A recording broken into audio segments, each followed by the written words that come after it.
Chapter 470. There were fire crystals on the ground. Half of them had been dug out by the fox people, but now they were all frozen. They had to dig again. However, the three chiefs had better tools and were stronger too.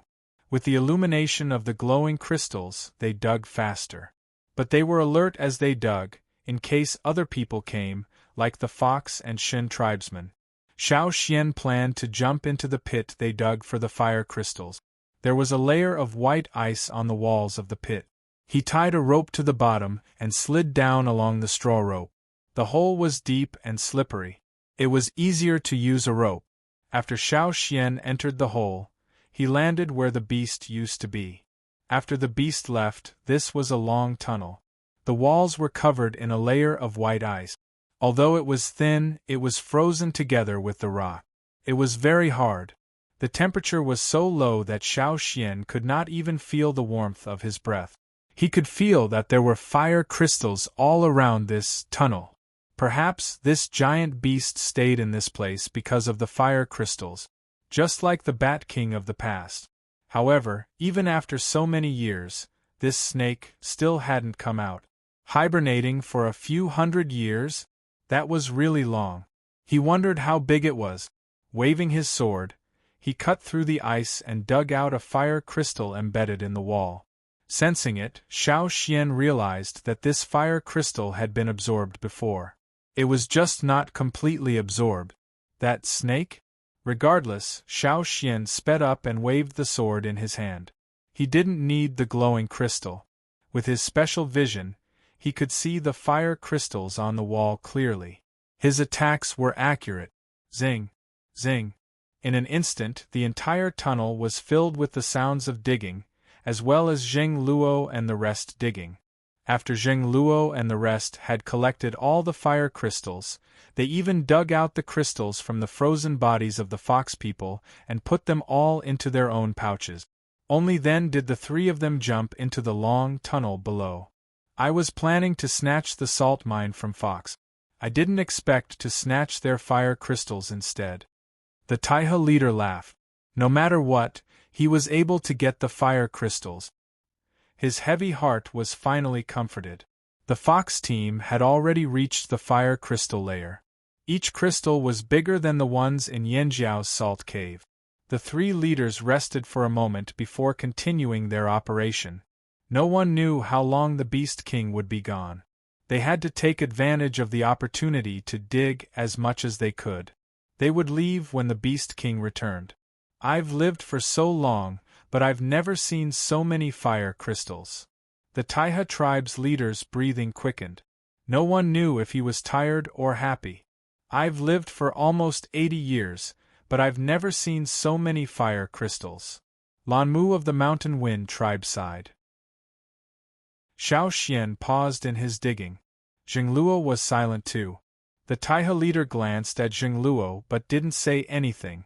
The three leaders looked about the same age, around 40 years old. But in reality, they were much older than Zheng Luo. Perhaps others who didn't know the Yanjiao tribes didn't know this, but the Taiha tribe, who had lived with the Yanjiao for a long time, knew that among all the tribes, the Yanjiao had the shortest average lifespan. Xiao Xian only found out later. He had sensed it on the other side of the sea but wasn't sure. He only found out after coming here. The Yanjiao people were different in many ways, but there was one thing that made them different from other tribes. They were like the most ordinary people without any power. That was their lifespan. Among the people from the Taiha tribe who came this time, there were many who were over 100 years old, but they looked like they were still in their prime. However, in the Flaming Horn tribe, those over 100 years old, even if they were still alive, would definitely not be able to hunt. They could only help with farming and couldn't do anything too tiring. At the end of their lives, they would age very quickly, because their lives were incomplete. This was something they didn't expect when the fire seed split. The reason why the ancestors felt so guilty in the notes they left behind was not only because they could not return to their homeland, but more importantly, they felt the punishment brought to them by the splitting of the fire seed. They did not have a complete lifespan. The flaming horns were stronger than other tribes in many aspects, but in terms of lifespan, there was a knife hanging over their heads. Before they could finish their journey, their lifespan would be cut off mercilessly. Perhaps the shaman on the other side of the sea knew about this too, but didn't tell anyone. Plus, the Yanjiao tribe had always been isolated from the rest of the world, so no one noticed this problem. They didn't feel any negative emotions or pressure. The people here didn't interact much with the outside world either, so most people didn't know. Perhaps some of the warriors knew but kept it to themselves. Back then, the ancestors of the tribe allowed intermarriage with other tribes.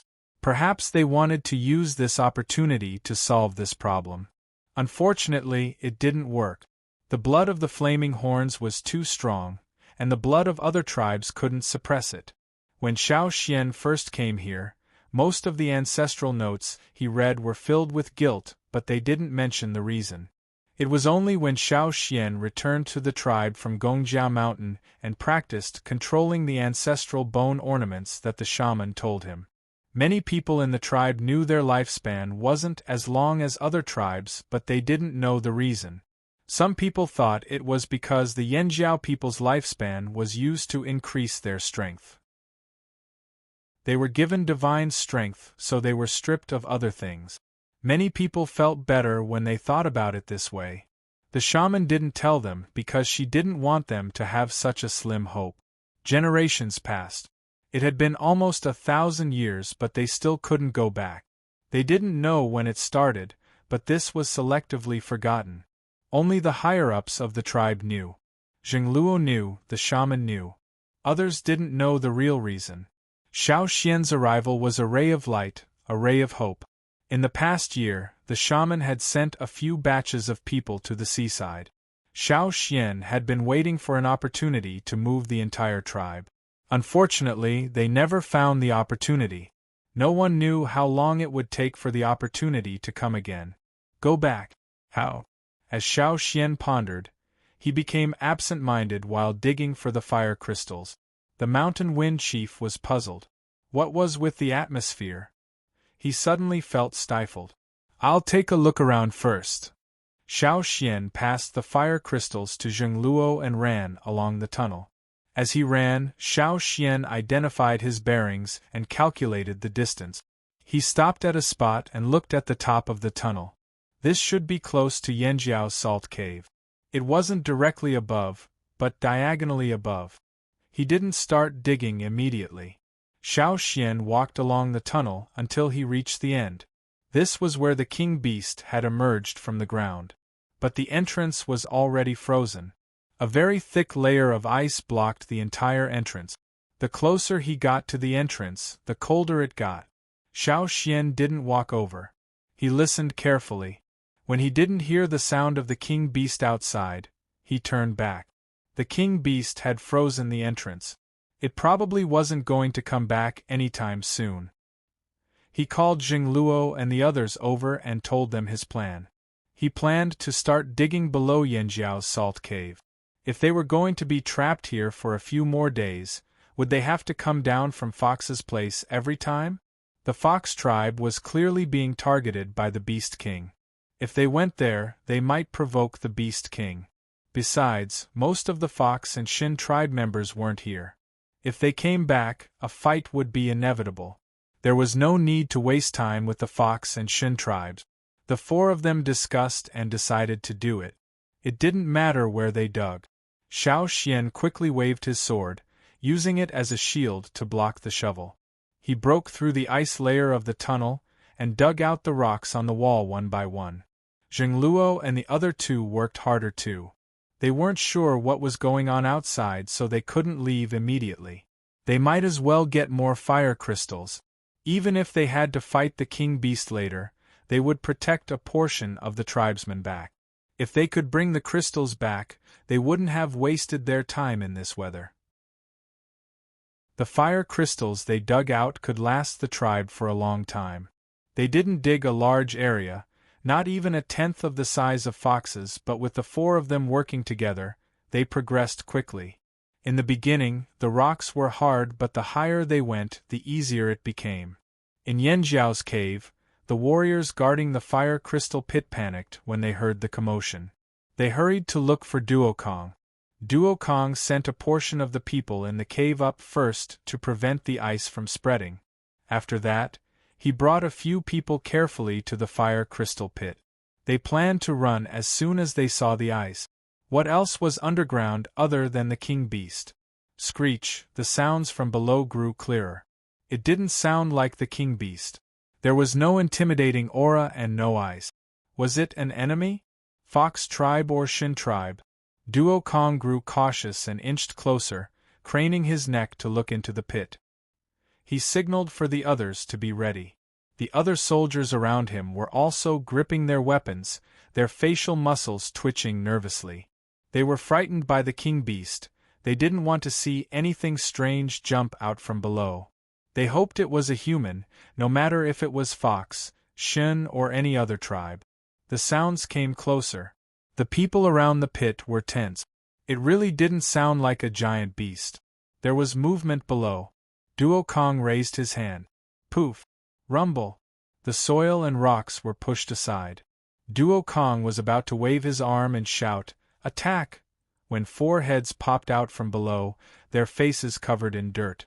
He focused his gaze. Yo! 3 chiefs and an elder jumped out of the cave.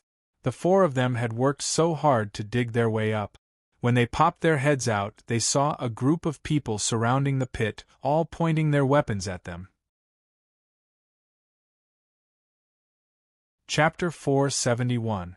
Seeing that it was these 4 people who had appeared, Duokong was stunned. He rubbed his eyes in disbelief and looked again. "Chief, why did you come out from below?" Duokong laughed dryly and put away his axe. The others did not dare to fight the 3 chiefs and 1 elder, so they put away their axes just as quickly as Duokong. But they were still confused. Didn't the chief go outside? Why did he come out from below? Duokong found someone to throw a rope and Xiao Xian and the others climbed out of the hole one by one. Jingluo explained the reason briefly and then sat down on a rock not far away, panting. Although they were relatively strong, they had never stopped digging from the tunnel down here. They were also afraid that the king beast would come back if they were too slow. They were so tense that they finally relaxed. Duokang's eyes lit up. "That means if we can't leave, we can jump down here every day to dig for fire crystals?"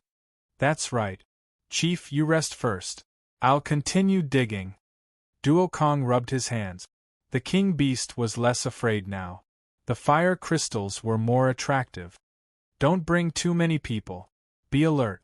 Come back if you notice anything wrong. Don't be greedy," Jingluo reminded. "Also, clean up the dirt in the tunnel." There was a lot of dirt in the tunnel because of their digging.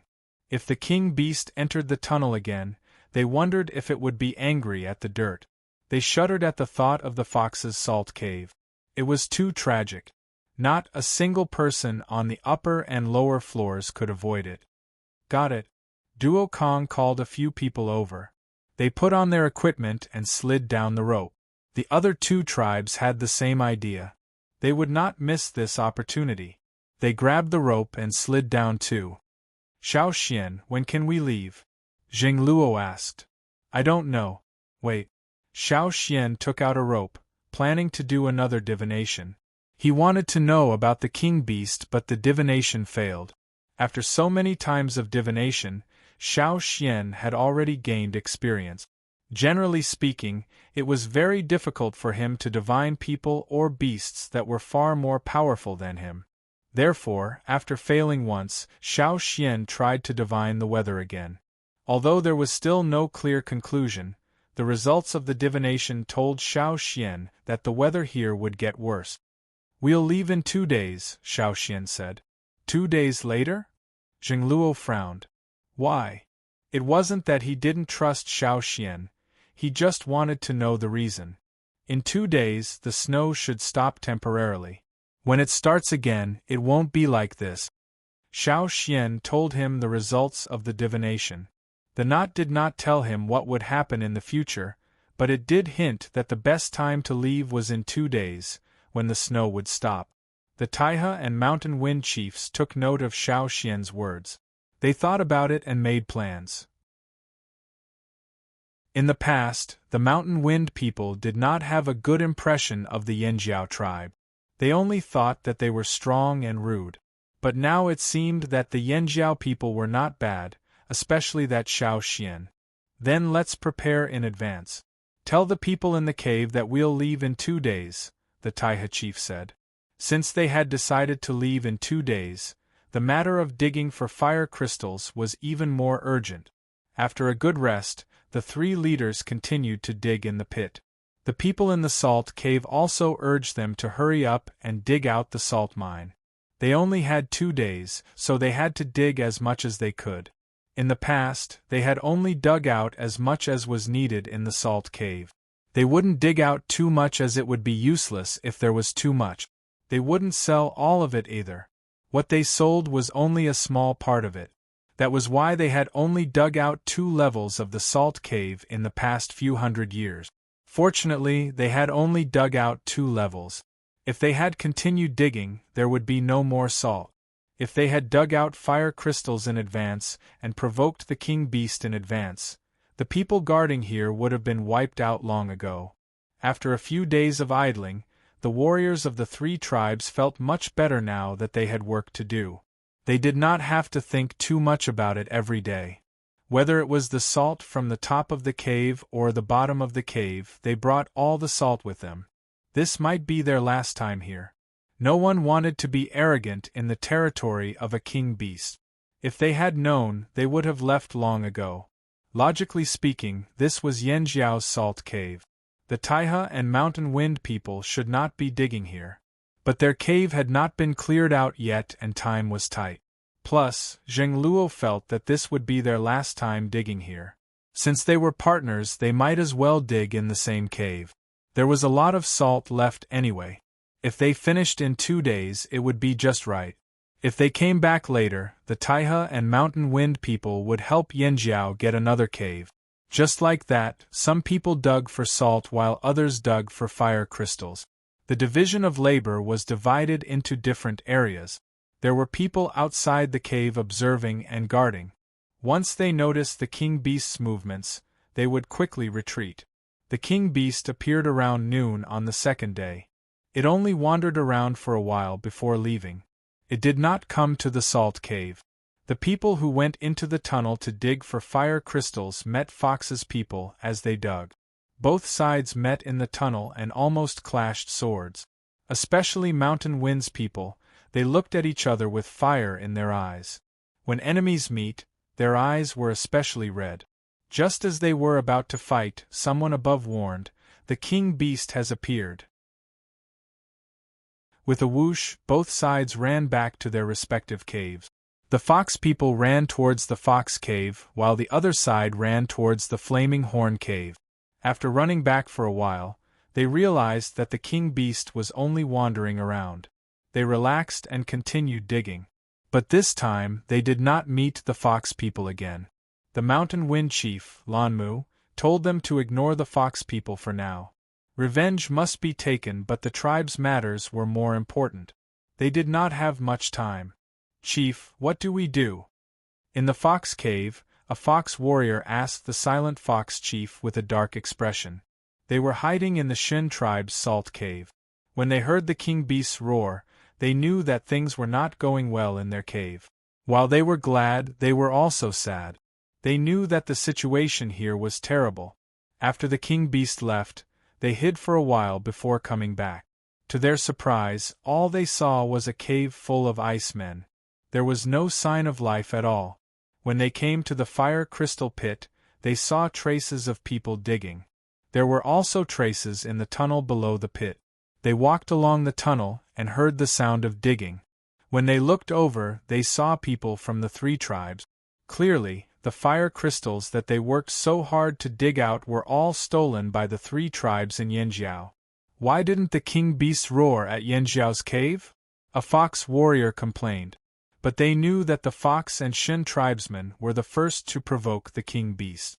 Especially the miners. Not only did they touch the king beast, they even pried off its scales. Even though it was only a small piece, it was still an affront. Perhaps that was why the king beast went to the cave and roared, killing everyone in the cave. In terms of regret, the one who regretted it the most was the fox chief. They had quarreled with the Shun tribe at the Shun tribe's cave and almost broke off relations with them. The only reason the Shun chief held himself back was because they were not as smart as the fox people. If they wanted to leave this place safely, they had to rely on the fox people. What should they do? No one knew. Since we can't think of anything, why don't we pay attention to the mountain wind? The woman standing next to the fox leader thought for a moment and said, "If we fight the king beast head-on, we won't be able to win. Look at the people frozen to death in the cave. But what if we have bait?" The fox chief's eyes flashed. "You mean, we should let them attract the king beast's attention while we escape?" "That's right. That's a good idea. But I'm not satisfied with those fire crystals." No one was willing to give up those crystals. They were so close. Wouldn't it be a waste if they didn't dig? Hence, the fox and Shen tribesmen discussed again. They decided to dig for the crystals first, then find a chance to trick the Yanjiao people. Then they could escape. It was a good plan, but just as they were digging for fire crystals, the people who were watching the Flaming Horn Cave came to report that the people there had left the cave. Left? There were so many crystals down there. The king beast never left. Why did they leave? The snow has stopped, the wind has stopped too. Maybe they decided to use this chance to leave. The Shen chief hesitated. Should they leave too? But there were so many crystals down there, and they hadn't dug out much yet. What they dug out in one day was more than what they had dug for so long. They couldn't bear to leave. Then, let's dig for a few more days? The fox chief suggested, but his mind was racing. Even without the flaming horns as bait, there were still others. Once they dug up the fire crystals, all they had to do was push the others out. Hence, when the three Yinjiao tribes left, the fox and Shin tribesmen did not follow. Instead, they continued to dig. The people the fox invited over with salt knew about the existence of the crystals. Even if they were asked to leave now, they wouldn't be willing. Their minds were filled with the crystals. Looking at the people whose minds were filled with the crystals, the fox chief exchanged a look with the woman beside him. The corners of his mouth curled up. People who had lost their minds were the easiest to manipulate. They were the best bait. At this moment, the Yanjiao tribesmen, Taihe and Mountain Wind walked out of the cave, heading towards the white ground. The snow on the ground leveled by the king beast was 6 to 7 meters thick. It was taller than the houses they lived in. And now, they were struggling to move forward in this snowy land. "Will we meet a king beast?" asked Duokong. "I don't think so, right?" Xiao Xian wasn't sure either. Hopefully, they weren't that unlucky. Chapter 472. The snow had stopped, but the layer of snow that was taller than a house was a huge hindrance to the three teams. Anyone who walked under the snow would feel uncomfortable. In the end, the three chiefs decided to take the risk and walk where the king beast had crawled. The king beast had appeared nearby yesterday, and the snow had stopped this morning. The snow was not thick where the king beast had crawled. The snow on the ground was compacted, forming a long U-shaped path.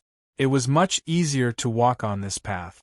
Other than the knee-high snow, there were no other obstacles. They just had to be wary of the king beast. After confirming the direction, if there were any traces of the king beast, they would follow the tracks. If not, they would have to walk under the snow. The Yanjiao people were fine. They were strong and could withstand the pressure. The others had it much harder. There are more traces of the king beast up ahead. Jingluo looked ahead. But it's not recent. The snow is knee-high. It's been here for a while. As long as there was snow, it meant that the king beast had not come here in a short time. This was good news. "Hurry up, don't stop," Jingluo said to the team behind him. It would take at least 3 days to get out of this salt field. Too many things could happen in 3 days.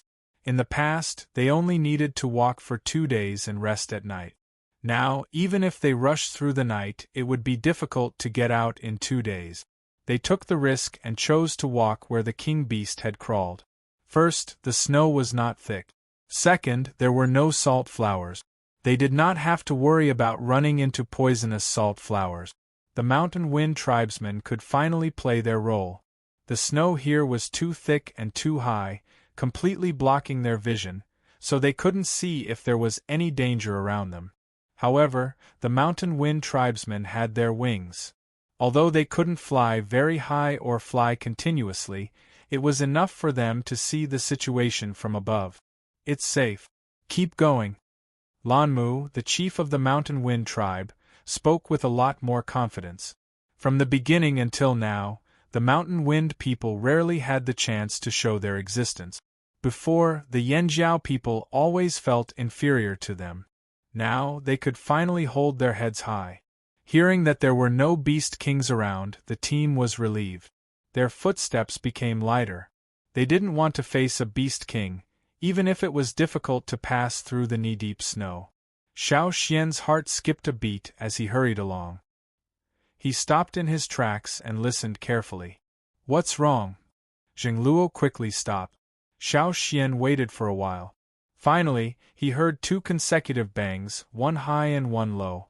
They seemed to be very far away, and the sound was almost inaudible. However, it also felt very close, as if it was ringing in his ears. Beast King? Didn't he say that he didn't see it around? They were walking on the tracks left by the king beast. The snow was knee-deep, so it wasn't new. There was no sign of it around. I heard that voice again, Xiao Xian said. These words were like a heavy boulder, instantly crushing the 3 leaders' relaxed mood to the point of suffocation. Beast? Beast King? Where is it? That's impossible. I flew up and took a look. I didn't see a beast king. The chief of the mountain wind tribe said. Bang bang. Bang bang. The sound came faster and faster, just like when the giant beast woke up in the salt cave. Xiao Xian looked to the side. There was a tall white wall of snow. The others followed Xiao Xian's gaze. Crack, rumble, it sounded like ice cracking with the sound of chunks rolling down. The ground beneath their feet was shaking. The tall wall of snow in front of them was shaking and crumbling. Whoosh! A giant white beast's head emerged from the ground, breaking through the snow. It shook off the snow on its head, revealing a face that looked like it was covered in ice. It was the king beast. It had burrowed underground. No wonder they couldn't see it from above. It was underground. At this time, should he run for his life? Or pretend to be dead? They didn't know the habits of this creature. They didn't know how to deal with it. What should they do? Everyone in the group, including the 3 chiefs, felt a sense of despair.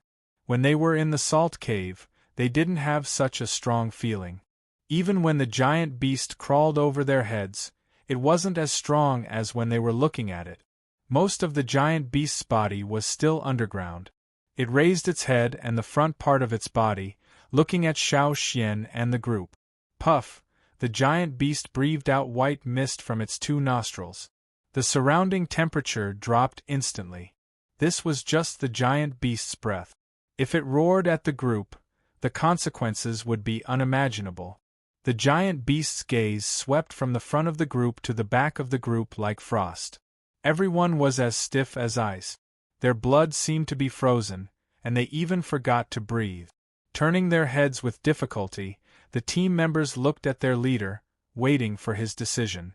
If the leader told them to run, they would run for their lives. If the leader told them to fight, they would also fight. Then, they would let the people with the fire crystals and the salt mine leave. The 3 chiefs also had a difficult choice. One mistake and they would suffer heavy casualties. This was the helplessness of the disparity in strength. Run? Wouldn't it backfire on him? After all, some ferocious beasts like to chase running living things. Maybe they would be ignored by standing still? Don't run? But what if it roars at us? Will we all freeze to death? At this time, the 3 chiefs unconsciously looked at Xiao Xian. It wasn't just the 3 chiefs. After the giant beast scanned the entire team, it looked at Xiao Xian and even approached him. Xiao Xian felt that his hands and feet were cold. This was the first time he was so close to a beast king. Who knew if the beast king would get angry and freeze them all to death? When the giant beast's head approached, the people around stepped back except for Xiao Xian. He felt that retreating was useless. Besides, the giant beast's target seemed to be him. The giant beast lowered its head and approached Xiao Xian. It didn't stop until it was less than 10 meters away. The difference in size made Xiao Xian feel that he couldn't even block the giant beast's nostrils.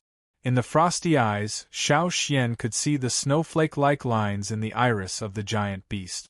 Its sword-like pupils contracted very slightly, as if its owner was thinking, deciding something. Its emotions were not strong. The giant beast exhaled again. White mist hit him in the face. Xiao Xian felt a prickling pain on his face. A layer of frost had formed on his skin. In just one breath, Xiao Xian felt like he had been thrown into a freezer. Xiao Xian. Zheng Luo was about to rush over in shock when he saw the totemic patterns on Xiao Xian's body. Xiao Xian urged the totemic power in his body, trying his best to resist the oncoming frost. The clash of ice and fire was very clear on Xiao Xian's body. Xiao Xian's body was covered in white frost. The red flames split it apart and spread to the totemic patterns on his body, driving the frost away. The invading frost was being forced out by the totemic power in his body. Xiao Xian could only hope that the giant beast would not roar at them. The roar was not an attack on the same level. He could block the beast's breath, but he could not block its roar. If it was that easy to block, everyone in the fox cave would not have been frozen in place. This was the difference in power. He tried to calm his aura so as not to provoke the beast. Xiao Xian stared into the giant beast's eyes. Although its eyes were cold and emotionless, they reflected some emotions. Xiao Xian could react according to the changes in its eyes. Very soon, the giant beast's vertical pupils dilated and contracted slightly. The beast retracted its head and raised its upper body slightly, but its eyes were still fixed on Xiao Xian. Following the giant beast's movements, its head was covered with a few special long diamond-shaped scales. The front end was slightly raised, and icicles were quickly formed, making it look like it was wearing a scarf made of icicles. This was actually a signal to attack. Run! Xiao Xian roared. The surrounding temperature dropped rapidly. The knee-high snow layer was like a swamp, trapping everyone there and severely restricting their movements. Even if they wanted to run for their lives, the reality was that they didn't have the time to escape the attack range. Slow, too slow. They were not even a tenth of their usual speed in the mountains. How could they escape? As Zheng Luo ran, he caught a glimpse of Xiao Xian still standing there. He wanted to pull Xiao Xian away, but before he could, the giant beast opened its mouth. A gust of wind stronger than a storm rushed towards Xiao Xian, freezing everything in its path. It was over. That was what Zheng Luo had thought. In that moment, Zheng Luo was filled with regret. If he had been one step earlier, would he have been able to drag Xiao Xian away? No one could stop the beast's roar. Scenes from the fox's cave flashed through Zheng Luo's mind. The people frozen there, the pieces of frozen flesh. Boom! The loud sound was like an explosion. It sent Zheng Luo flying. Those who didn't run far were also sent flying. The tall layers of snow on both sides were lifted from the ground and thrown far away. They split into smaller pieces in the air and scattered into the surroundings. On the white snowy ground, the giant ice beast stood there like the absolute king of this frozen land, looking down at the tiny people on the ground. In front of it, a burst of flames shot up. The rolling flames dispersed due to the impact of the cold air, but they quickly gathered back and converged, gradually forming a blurry human figure. Between the boundless heaven and earth, in this frozen world covered in white snow, the only color of fire stood opposite the white giant beast. Chapter 473. The once quiet land of ice and snow suddenly became violent. The collision of the two forces sent shockwaves through the air, and the frozen ground under their feet seemed to wail. Xiao Xian held the bone ornament in one hand, while the other hand was clenched tightly. There was a fire crystal in his palm. With his current strength, even if he was a senior totemic warrior, one of the strongest in the tribe, he was nothing in front of a king beast. He would be easily killed in one blow. No one wanted to meet a king beast here, but that didn't mean they could run away. If they couldn't, they could only brace themselves and face it head-on. The only thing Xiao Xian could use was his ancestors' power. This was the only way to save his life. It was just a possibility. If it didn't work, not just Xiao Xian, even the 3 troops here, almost 3,000 warriors, less than 1% of them would survive. Totemic tattoos covered Xiao Xian's rapidly expanding muscles like lava. Even the tips of his fingers were covered in totemic tattoos. Because of the totemic tattoos, Xiao Xian's face was no longer recognizable. Only his eyes were staring diagonally upwards. The frosty airflow rushed over, and the air seemed to be pierced by a sharp spear, making a sharp sound, one after another. The white blast from the beast's mouth was mixed with frost and endless coldness. It enveloped Xiao Xian completely. If it wasn't for the bone ornament's flame, Xiao Xian would have been frozen and exploded. Just like those people at the entrance of the Fox Salt Cave, their organs and blood were frozen. Not a drop of blood flowed out, and they couldn't even feel pain. Under such circumstances, Xiao Xian could only barely see a gigantic shadow through the white frost. The sharp sound of the cold air surging in his ears was like thousands of knives continuously sweeping across, mercilessly wiping out everything it touched. It did not give him a chance to breathe. The totemic power in his body, as well as the power of inheritance, blue and red energy, seemed to be screaming and roaring. The blue flood rushed out of the totemic flames, out of the outer shell of the totemic flames, and gathered at the bone ornament on his chest. It flowed rapidly, forming a whirlpool in his chest. It kept sucking in the blue flood, and then passed it on to the 4 bone ornaments outside. The red totemic power flowed through his veins, blood, bones and muscles, and into every part of his body. It kept the cold from seeping in, and supported his body so that he could continue to borrow the power of the bone ornament. Outside, the 2 sides were facing each other. Inside his body, blood was also roaring. The 2 sides were fighting at the same time. The white frosty air released by the beast was mainly targeted at Xiao Xian. It did not care about anyone else, so Xiao Xian took the brunt of the attack. The blast of air carried a little bit of residual energy as it spread outwards, blowing everything around it away. The ground beneath his feet was trembling, as if it could not withstand such power.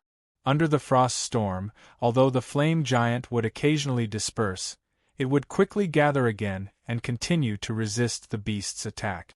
The flying frosty air scraped the ground around Xiao Xian, making ear-piercing screeches. Sweat kept dripping down, soaking Xiao Xian's animal skin clothes. Xiao Xian did not know how long he could last, but being able to hold on was already a blessing in disguise. It just happened too suddenly, and he did not know if the others could escape in time. If they were affected, they would not be in a good state either. At this time, Xiao Xian could not care about the others. What he needed to do was to block the beast's attack as much as possible. If he could not hold on, then he could only die here. Whoosh! The rapidly flowing waves of air suddenly stopped, and the white cold current that enveloped the entire area instantly disappeared. The flames that were about to disperse from the impact gathered together, making the outline of the flame giant even clearer. The beast's open mouth was slightly closed, and its snow-striped eyes were filled with doubt. Its long and narrow pupils widened slightly, moving slowly. It probably did not expect that the person in front of it could block its attack. The thick layer of snow on the ground had long disappeared, and there was no one else nearby. Xiao Xian was anxious, but he could not afford to lose his composure at this critical moment. He calmed himself down and stared at the beast. Was it going to launch another ice attack? Or was it going to use brute force with a sweep of its tail? If that was the case, Xiao Xian would not be able to block it. Even though he was much more familiar with controlling the bone ornaments, his agility was greatly affected after using them so intensely. There was no way he could dodge the Beast King's attack. The only thing that made Xiao Xian feel a little relieved was that the Beast King did not show any real killing intent. It was more like a test and a warning. Compared to the roar in the fox cave, this Beast King was a little calmer. Pfft! The giant white beast closed its mouth and exhaled a cloud of white mist from its two large nostrils. It raised its head and leaned back slightly. A part of its body was pulled out from the ground, making it look even taller. The flames around Xiao Xian slowly subsided, and the flame giant disappeared. Only a few flames were still flickering on the surface of its body. This was Xiao Xian trying to conserve his energy. The sudden high-intensity confrontation had used up a lot of his energy. He could not continue like that. He had to slow down and wait for the Beast King's reaction. The giant beast stared at Xiao Xian, its tail forcibly breaking through the ice and lifting up. Xiao Xian's heart skipped a beat. Was the beast really going to use force? Bang! The beast slammed its tail on the ground, causing the ground to shake violently. The sound traveled across the white ice field and into the distance. In the fox's cave, the fox leader had come out to listen carefully after receiving his subordinate's report. He had heard the roar of a giant beast. Although it was far away and those with poor hearing might not have heard it, it was undoubtedly the roar of a giant beast. He was overjoyed.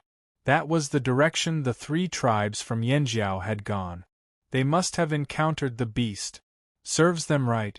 It would be best if they were all eaten by the beast. Now that he heard the roar, the fox chief was even happier. He returned to the cave. Take over Yanjiao's cave. They won't be able to come back. Even if they do, chase them out. They must have suffered heavy casualties. On the other side, Xiao Xian watched as the beast slammed its tail on the ground again and again. Then it roared again. But this time, it was not as close as before. After blocking the second attack, Xiao Xian was exhausted. A third attack of the same level would be too much for him. However, what did this giant beast's actions seem to be trying to express? The murderous intent in its eyes was not strong, but more of a threat. Chase them out? Warn them? Don't worry, we'll leave immediately. After a pause, Xiao Xian added, we won't come back again. Xiao Xian did not know if the white beast could understand him. But after he spoke, the beast stopped slamming its tail on the ground. Screech! There was a soft sound not far away. It was not within the range of the blast. Although a layer of snow had been blown away, there was still a layer of snow about half a meter high on the ground. Following the sound, a red crystal pillar broke through the snow. There were many branches around it, like coral. The salt flower had bloomed. He didn't know if it was because of the weather or because of the snow, but the salt flowers were still expanding. They didn't look like flowers that bloomed on the ground, but more like trees that grew on the salt ground. After the salt flower broke through the snow, the beast that had been staring at Xiao Xian ignored him. It crawled towards the flower, lowered its head, and bit down on the flower that had stopped growing. It pulled it out of the ground and swallowed it. There was the sound of glass shattering, or ice breaking. Crunch, crunch, crunch, crunch, crunch, crunch. The crunching sounds were very clear. Some bits fell on the snow. After the beast swallowed the salt flower, it swallowed all the bits of snow that had splashed onto it. Xiao Xian watched all this with wide eyes. This giant beast was actually a vegetarian. No, to be exact, it ate salt. The salt flower that others saw as poisonous was an incomparably delicious food to it. It was no wonder that the beast was not angry about the salt mine in the salt cave. To it, the salt in the salt mine was not very attractive. From the moment it woke up, Xiao Xian had not seen it eat the salt in the salt mine. But on this salt ground, the salt flour that people feared had become a delicious meal. As for the rest, it probably did not care and completely ignored them. Just like the other creatures that lived in the King Stoneworm's wormhole, as long as they did not touch the king's interests, they were ignored. The king allowed them to live lowly. After eating the salt flour, leaving not even a scrap, the beast turned around and left. From time to time, it lowered its head and arched its head in the thick snow, as if it was sniffing. Before leaving, the beast roared at Xiao Xian again and slammed its tail a few times. Xiao Xian used the last of his strength to block the third wave of frost attack. Fortunately, the two sides were farther away this time, so it was not as strong as the previous 2 times. Otherwise, Xiao Xian would not have been able to block it. "We're leaving now!" Xiao Xian shouted. After the beast left, Xiao Xian moved his stiff body. His muscles seemed to have hardened and his bones seemed to have rusted.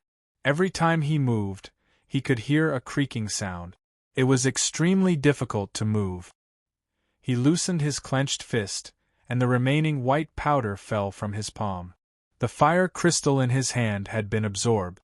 His legs were weak. He wanted to move his feet, but his body swayed uncontrollably. He lost his balance and fell to the ground. "Leader, where are you?" Xiao Xian shouted. "Who else is there?" He did not hear a reply. After a while, when Xiao Xian struggled to get up, he heard a muffled voice. It was Duokong. When he got up from the snow, Duokong was still in a daze. He did not brush off the snow on his body. Instead, he stared blankly at Xiao Xian. "Xiao Xian." Duokong seemed to be in disbelief. "It's me," Xiao Xian, who was still sitting on the cold ground, answered. "You're still alive?" "Yes, I'm still alive." "Where's the king beast?" "It's gone." "It's gone? That's good, that's good." Duokong tripped on the uneven ground. He lay on the ground and breathed heavily. He felt the joy and confusion of surviving a disaster. He did not continue to ask Xiao Xian what happened. He got up and wanted to find the others.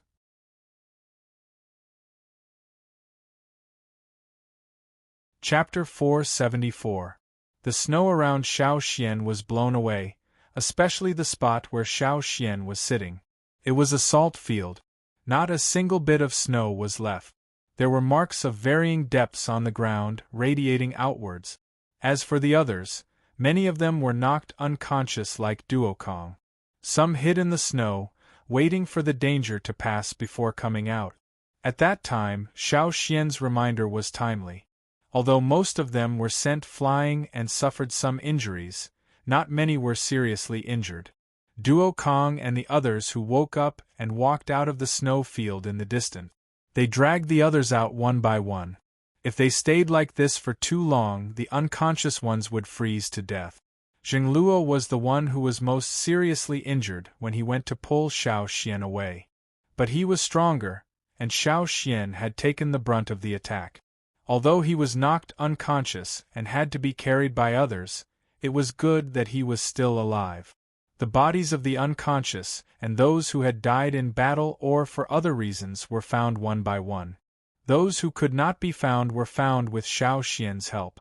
Although the snow was thick, Xiao Xian's special vision allowed him to see things within a certain range. This was much more convenient. The severely injured and unconscious were carried by the lightly injured and continued on their way. Xiao Xian told them that the king beast only wanted to chase them away. If it really wanted to kill them, it would have done so already. Although Xiao Xian described the situation simply, the people from Taihe and Mountain Wind did not dare to underestimate this young Yanjiao elder. They clearly felt the power that sent them flying. It was not an ordinary power. Yanjiao was stronger than they thought. Right, Xiao Xian, you said that the king beast ate salt flowers. I remembered something. Do you think that the king beast is the salt beast that the Qilu people were talking about? Asked Zhengluo, who was being carried by Duokong. Salt beast? The others thought about it. They could not remember the totem of the Qilu people. It had been a long time since they had seen the Chilu people who were good at making salt. Ever since the salt lake of the Chilu people had been occupied and absorbed into the city, they had almost lost all traces of the Chilu people in the forest. I remember that the totem of the Chilu people was the kind with thorns, not snakes, said a warrior from the Mountain Wind tribe who recalled the past. That's not thorns. That's ice. Do you remember what the king beast looked like before it was sent flying? Reminded Zhengluo. Now that I think about it, it does look like it. Because the king beast looked like a snake at first glance, they did not associate it with the salt beast on the totem of the Chilu tribe, which had a long history of salt culture. Didn't the salt beast totem of the Chilu tribe first appear in their salt lake? Later on, the Chilu people learned of the existence of salt and lived around the salt lake. Now that there's not much salt left in the lake, the nobles lost interest and moved on to the newly discovered salt springs, said the Taiha chief. But the salt beast never appeared in the Chilu salt lake again. Instead, we found high-quality salt in the salt mines. Why do you think the first person to discover the salt mines walked into the deadly salt fields? He's not from the Chilu tribe. He wouldn't have the ability to identify salt. Was there really nothing to attract him? Or did he want to commit suicide? Zhengluo did not believe it. No matter what the truth was, it had been a few hundred years. No one knew the truth. They did not dare to go back and ask the king beast. Did he want to die? Anyway, we can't go to the salt mines anymore, sighed the Mountain Wind chief. If I knew there was a king beast, I wouldn't have gone. The leader of the Taiha tribe still had lingering fears after escaping death. Anyway, they wouldn't come back again. It wasn't like they couldn't survive. Anyway, it's good to be alive. Yeah, it's good to be alive. It was already a blessing that so many of them survived. Salt and fire crystals were secondary. The only thing the tribe wanted was to survive. I almost forgot. Are the Fox and Shin people still at the salt mines? Asked Duokong. The king beast had already warned them once. If it found anyone else, would it go berserk? Even if it roared a few times like this, there would not be another Shao Xian to protect them. When we go back, keep an eye on the two tribes. If they come back, wait for the weather to improve before we fight, said the Mountain Wind chief. Speaking of the weather, the joy of surviving the disaster was once again diluted. They wondered how the tribe was doing in the weather. The extreme weather was 1 in 1,000 years. No one could truly relax. There were traces of the king beast on the salt ground. They did not have to walk in the snow, but most of the time they still had to walk through thick layers of snow. Still, they felt better on the way back. The moment they walked out of the salt flats, everyone roared to the sky. They had survived the king beast and were about to leave this place where they had lived for hundreds of years. They would leave for good. Perhaps they would never set foot on the salt flats again. The people guarding the mines missed this place. Guarding the mines was passed down from generation to generation. They knew more than others. Wacha had taken over the position from his father. He walked the path his ancestors walked and did what they did. But when they thought of the king beast, they could only suppress their nostalgia. Their roars echoed across the snowy plains, causing the snow on the trees to fall. What used to be a forest was now covered in a thick layer of snow. However, the snow here was not as thick as the salt flats. The average thickness of the salt flats was about 10 meters. Outside the salt flats, the snow only reached a person's shoulders. Luckily, their heads could still be seen. If they stepped into a hole, they would be completely buried. We've already passed the salt flats.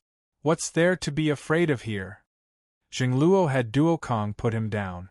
Then he ordered the soldiers to cut down trees to make a wooden palanquin. It was easier to carry him. Those who could not walk would be more comfortable on the palanquin. The Yanjiao people were strong. It was easy for 4 people to carry 10 people. After distributing the injured, Zhengluo was placed on a simple palanquin.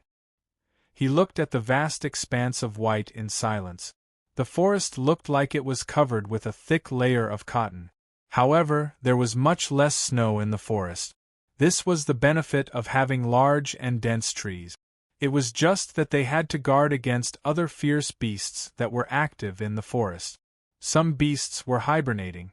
Others came out to find food when they were hungry. It was not just the humans. The animals were not used to the change in weather either. On their way back, they saw many beast corpses buried in the snow. There were animals eating around the corpses. Crunching sounds could be heard. The meat was frozen. When they were looking for a place to cook porridge, some brave animals wanted to come over. It was warmer here, but there were too many people, so they did not come over. However, there were a few small animals that looked like squirrels that jumped to the fire. They did not get too close, but they could borrow the heat from the fire. People in the tribe usually did not eat these small animals. They looked down on them. They would only eat them when there was nothing to eat. Therefore, these little creatures were very lucky to be alive and able to borrow the fire from the side. The soldiers who were not seriously injured hunted a few wild animals and 2 fearsome beasts that came out to find food. They roasted the meat and shared it with everyone. After being frozen for so many days, they could still savor the taste of hot food for a long time. Xiao Xian, when will the weather change again? Asked Jingluo. Tomorrow morning. This was the result of Xiao Xian's divination. But he could not tell what it would become. We won't rest tonight. Let's continue on our way. Jingluo decided. The other 2 chiefs had no objections. They only knew that it was better to follow the Yanjiao people than to decide on their own.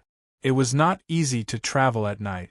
After all, they could not remember every detail of every place. There were many dangerous places in the forest, and they had to cross mountains. One mistake and they could lose their lives. Xiao Xian had recovered a lot. Even the glowing crystals were not as useful as he was now. He led the way. Beside him was Wacha and his wife. They were most familiar with this place and had been here many times. Xiao Xian would ask them every now and then to confirm the direction before continuing on. The next morning, the first glimmer of light came. It started snowing again. The wind was strong and those who could not stand still would be blown away. Good thing we've already crossed the most dangerous mountain. Wacha sighed. After leading the way for the whole night, Xiao Xian could take a breather now that someone else was leading the way. The sky was gloomy, even darker than when they were in the salt mines. Thick clouds made the day seem like dusk, gloomy and dark. After 2 days, they finally reached a familiar area. It was not far from the tribe. The mountain wind people had parted ways with them the day before. Thank you for this. If you need help, send someone to let us know. The Taiha chief said when they parted ways with the Yanjiao team. This time, if it weren't for the flaming horns, they might not even be able to return 10 out of the 1,000 people they brought out. Jingluo waved his hand and did not speak. He was still being carried. There's a path in front. The soldier leading the way shouted. The so-called path was a path cut through the thick snow. They did not need to move anymore. The tribe made this. And food. Wacha untied the animal skin bag tied to a wooden pole. The dried meat inside was cold and hard, but it should have been made in the past 2 days. It was good to be back. That was what every soldier thought. Before long, they saw people moving around. They were the tribe's patrolling soldiers. Everyone wore thick animal skins, their heads covered so only their eyes could be seen. They shouted happily when they saw the people who had returned. There will be people guarding here every day to sweep the snow away, the patrolling soldier said. After counting the number of people in the team, the patrol soldiers who came to help felt a little relieved. This was much better than they had imagined. They were all mentally prepared to witness a tragic situation, but they didn't expect that so many people would be able to come back safely. "Chief, how's the salt mine?" a patrolling soldier asked. "We'll talk when we get back." The patrolling soldiers did not ask any more questions. In the 2-meter-high snow, there was a curved path that led to the river in front of the tribe. The river was already frozen, so there was no need for a bridge. They could walk on the thick ice without any problems. Many people in the tribe had already heard the news and came to receive them. Some even handed them hot meat soup. When they returned to the tribe and thought about what they had experienced, the soldiers felt like they were in a nightmare. Luckily, they were awake now. Elder Xiao Xian. Someone squeezed through the crowd towards Xiao Xian. Xiao Xian blocked the flying snow and looked. It was the one who took care of the duck shed. What, did the fat duck cause trouble? Xiao Xian asked. No, it hatched. The duck's egg hatched.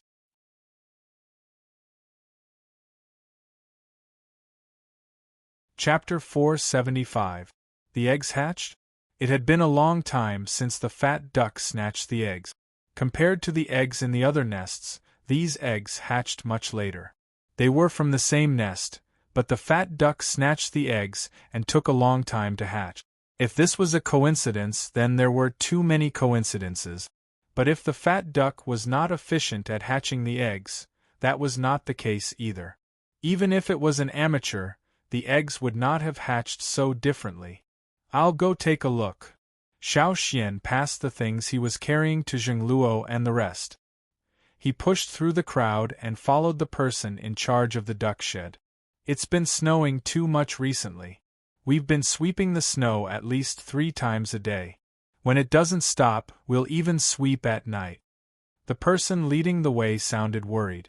Many ducks have frozen to death this year. The ducks that did not want to go near the tribe had indeed frozen to death. Even the older ducklings were not spared. Many ducks brought their ducklings into the duck shed to seek shelter. Xiao Xian listened to the person in front of him talk about the recent happenings while observing the duck shed. The other duck sheds around him were quiet. Only the occasional duck call could be heard, but it did not sound energetic. When they arrived at the duck shed where the fat duck lived, the person leading the way did not enter. He pointed inside and stood at the door. He could not enter at all. If he pushed the door open, he would be attacked by the fat duck inside. He could only stand at the door and listen. Indeed, there was a young voice coming from inside.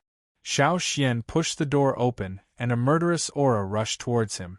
To prevent the cold wind from blowing in, Xiao Xian quickly closed the door behind him. He took out a glowing crystal and placed it beside him for light. Seeing that it was Xiao Xian, the fat duck froze. It maintained its attacking posture but did not move. Its eyes darted around as if it did not expect Xiao Xian to come. It was still very wary of Xiao Xian. Xiao Xian looked towards the duck nest. A few green balls of feathers were huddled there.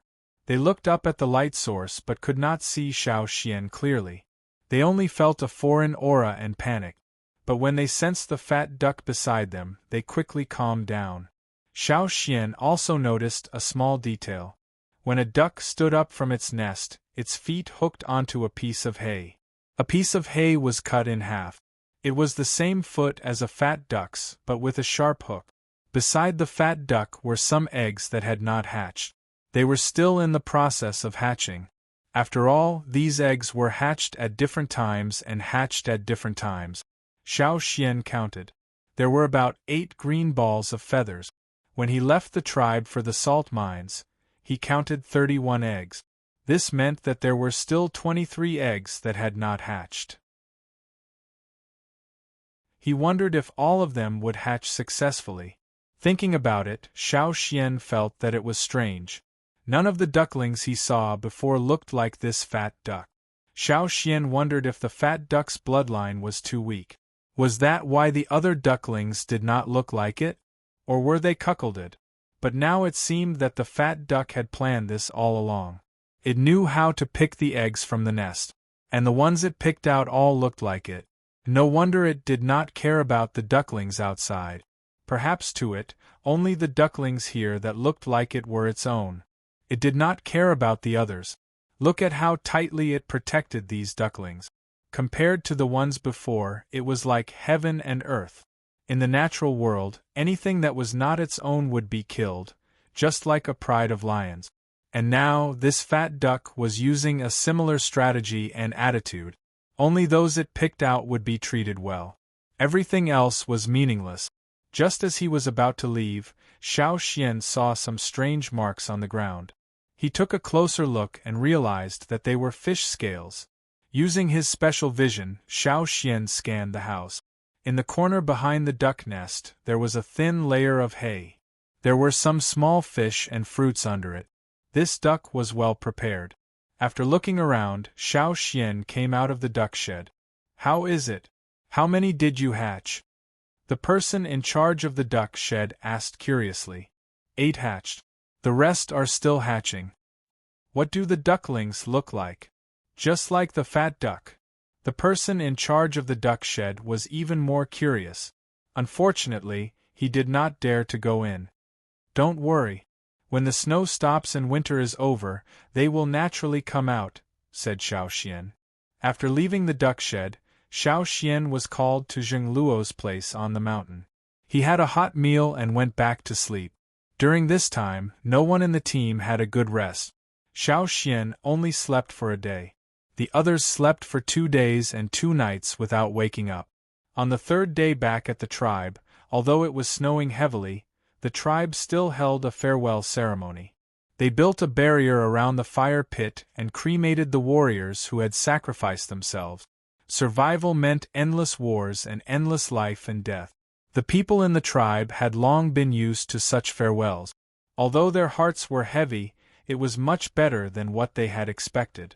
After the ceremony, Xiao Xian was called for a meeting. This was the first time everyone had gathered for a meeting after returning from the salt flats. After treatment and rest, Zheng Luo's injuries were better and he could walk now. They had already told the shamaness and the higher-ups about what happened at the salt mines. There were happy and sad moments. No one objected to losing the salt mines. Even if they did not see the king beast, they knew that with their current strength, they could not fight it.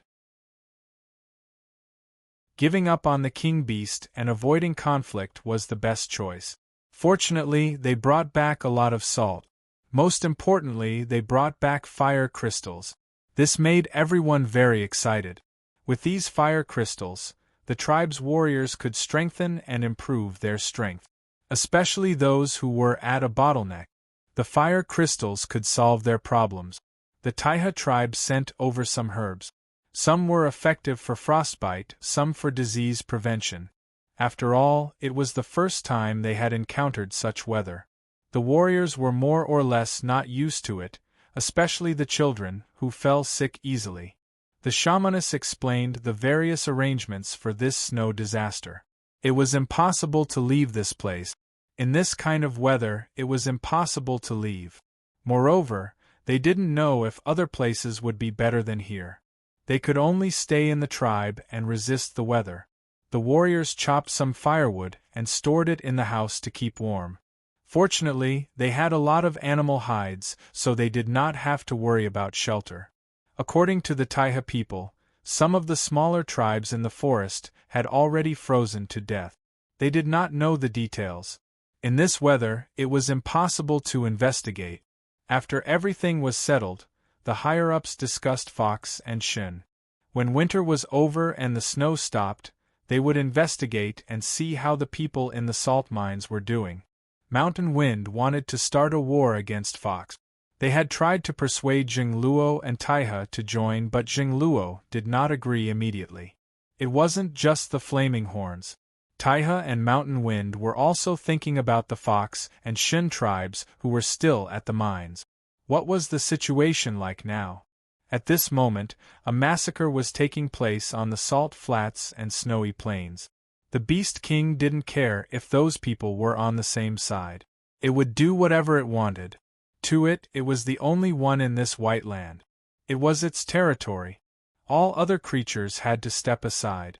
It had only intended to do what it had done when it encountered the group of people before. It would roar twice, blow a few breaths, and knock its tail as a warning. However, it did not expect that this group of little things would dare to resist and even use force against it. This was a challenge to the king beast. It was enraged. People with animal skin bags full of salt and fire crystals were running for their lives in the thick layer of snow on the salt ground. Those who couldn't escape had already been frozen into ice, or had been sent flying. No one knew where they fell, but no one cared about them. The Fox and Shun people were all running for their lives. They thought they would return with their bags full of loot after not seeing the king beast. They did not expect to meet it again. The people who had been used as bait by the Fox chief had all been frozen into ice, cracked by the cold wind and scattered among the snow. Without the bait, the people from the two tribes who had not managed to escape were dwindling rapidly. The leader of the Fox took his lover and sprinted through the snow. He did not have the time to look at the others.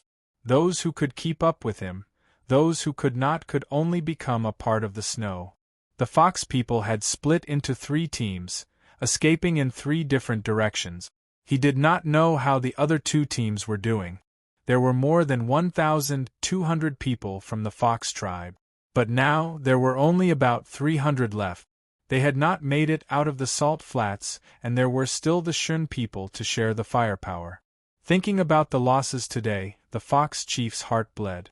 Not just the salt and fire crystals, they had lost a lot of people. It was enough to force him to step down. He did not even dare to imagine what would happen when he returned. "It's all the Yanjiao's fault," scolded the woman in the Fox chief's arms. Yes, it was all the Yanjiao's fault. If it weren't for the flaming horns, their plan would have been executed on time. Everything would have gone smoothly. The salt caves would have been destroyed and the teams from the other 3 tribes would have suffered from the cold. Then, they would have gone to the Shin salt caves and fought with the outsiders. The Fox tribe would have just been waiting to pick up the leftovers. The king beast was an accident. However, they had run so far but did not see any Yanjiao or Taiha or Mountain Wind corpses. Did they all escape? He even purposely chose the path Yanjiao took, but all he saw was a thin layer of snow. Other than that, there were no other traces. No, they must have all been eaten. They must have. Although he was more inclined to believe that the 3 tribes had all left, the Fox chief did not want to admit it. The more he thought about it, the angrier he got. His eyes were bloodshot. If they could escape this time, he would not let the Yanjiao people go. He would not let them go.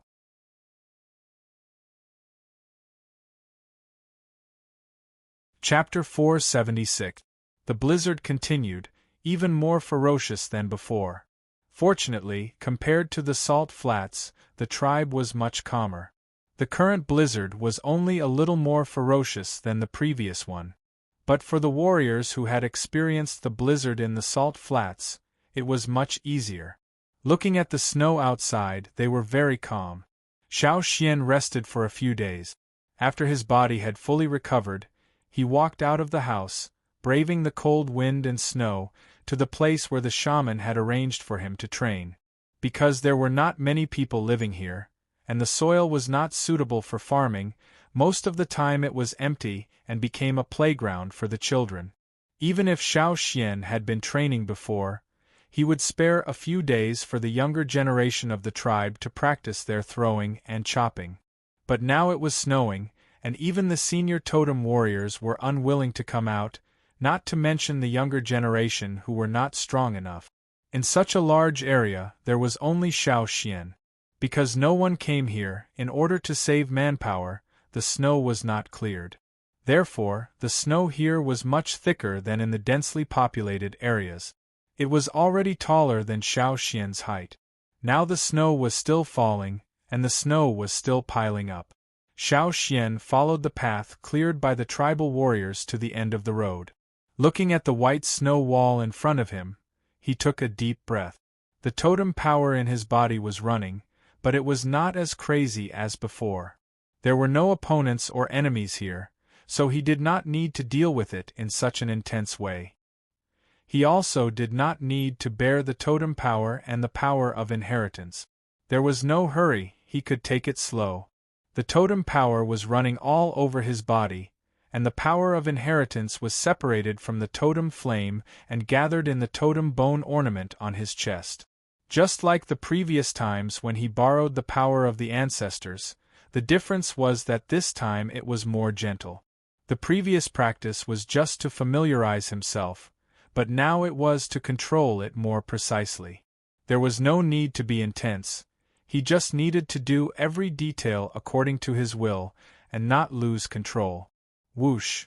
The flame came out of the bone ornament, gradually expanding until it wrapped Xiao Xian's whole body. The totemic power in his body drove the airflow that overflowed from his pores. It intertwined with the whistling of the wind outside, making a whining sound. As the wind became more intense, the sound became louder. The thin layer of snow that had accumulated on the ground beneath his feet seemed to have been swept away, leaving only a round, earth-colored ground. Half an arm's length away from Xiao Xian, there was a 3-meter-high layer of snow in front of him. However, the thick layer of snow was sinking at a speed visible to the naked eye. The snow wall closest to Xiao Xian seemed to be pushed away from Xiao Xian by an invisible hand. In the midst of the white snow, Xiao Xian, who was wrapped in a layer of red flames, slowly lifted a foot and took a step forward. Boom! His foot landed on the ground like the hooves of a giant beast in the forest. There was a rumbling sound and the ground shook. The force of this stomp on the ground created air currents and shock waves, causing the originally dented snow wall in front of him to quickly expand, the arc increasing in size. Chunks of white snow were lifted from the large snow wall, flying into the distance. A small piece of gravel flew out from the crack in the ground under his feet and shot into the snow wall like a bullet. The first step slowed down for a second step. The second step was the same as the first. There was a loud rumble when he stepped on the ground. The layer of snow continued to be pushed back by the force of his step. Chunks of snow flew into the air. A bigger gap appeared on the snow wall as it moved further away from him. The effect of these two steps couldn't compare to the time he sent the Linlu chief flying with one palm in the royal city. It couldn't compare to the force he used against the king beast either. It couldn't even compare to the 2 steps he used at Gongjia Mountain. Although the sound was loud, it was nothing compared to the previous few times. The force was still strong but much gentler. It wasn't as intense as before. It was much gentler. This was the result of Xiao Xian's control. He wanted to control them more precisely and master them more skillfully. Instead of wasting them in useless places, he wanted to focus them as much as possible and use them on the target he had set. Not enough, this control wasn't enough. The third step, the fourth step, step by step, he took it slowly. The rumbling sound gradually quieted, the ground shaking weaker with each step. The gravel on the ground was no longer sent flying, and the snow on the wall no longer flew. Everything was progressing in a more peaceful direction. Compared to the peaceful movements outside, Xiao Xian's power was circulating more intensely. The totemic power in his body circulated again and again so that his body could sustain the bone ornament's power. His skin changed with the changes. Totemic patterns that were red like molten lava flowed with flames, almost covering Xiao Xian's entire body. Within the totemic flames, blue flames surged like a flood, gathering at his chest. At this moment, Xiao Xian couldn't hear anything from the outside world. There was only the sound of his blood and the thumping of his heart. The air around his body flowed like boiling steam. The humming sound became more rapid. However, it didn't take long for the rapid humming sound to fade. His body was so stiff that he couldn't move when he used the bone ornament. Now, he could take more than one step. His stiff movements became smoother and more natural. His heavy footsteps also became lighter. In the vast expanse of white snow, Xiao Xian was like a red fish, swimming leisurely in the white sea of snow.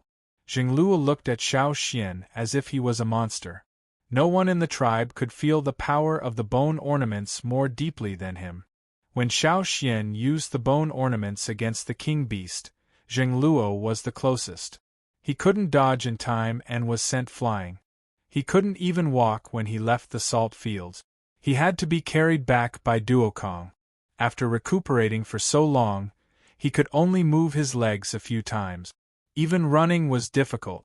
But looking at Xiao Xian, he had gone from unleashing his power with every kick and punch to now being restrained and calm.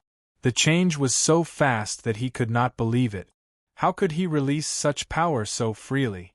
If it was so easy, there wouldn't be only one Xiao Xian in thousands of years. The shamaness wore a thick fur coat, braving the freezing wind and snow. Her eyes were filled with relief. She turned to Zhengluo. "Has everything been arranged?" "Yes, they left this morning." Zhengluo was hopeful and worried. "I hope they can arrive safely." "Let's hope so." The shamaness looked at the conspicuous figure walking down the mountain step by step. She turned to leave with Zhengluo. Xiao Xian could walk so easily in the snow.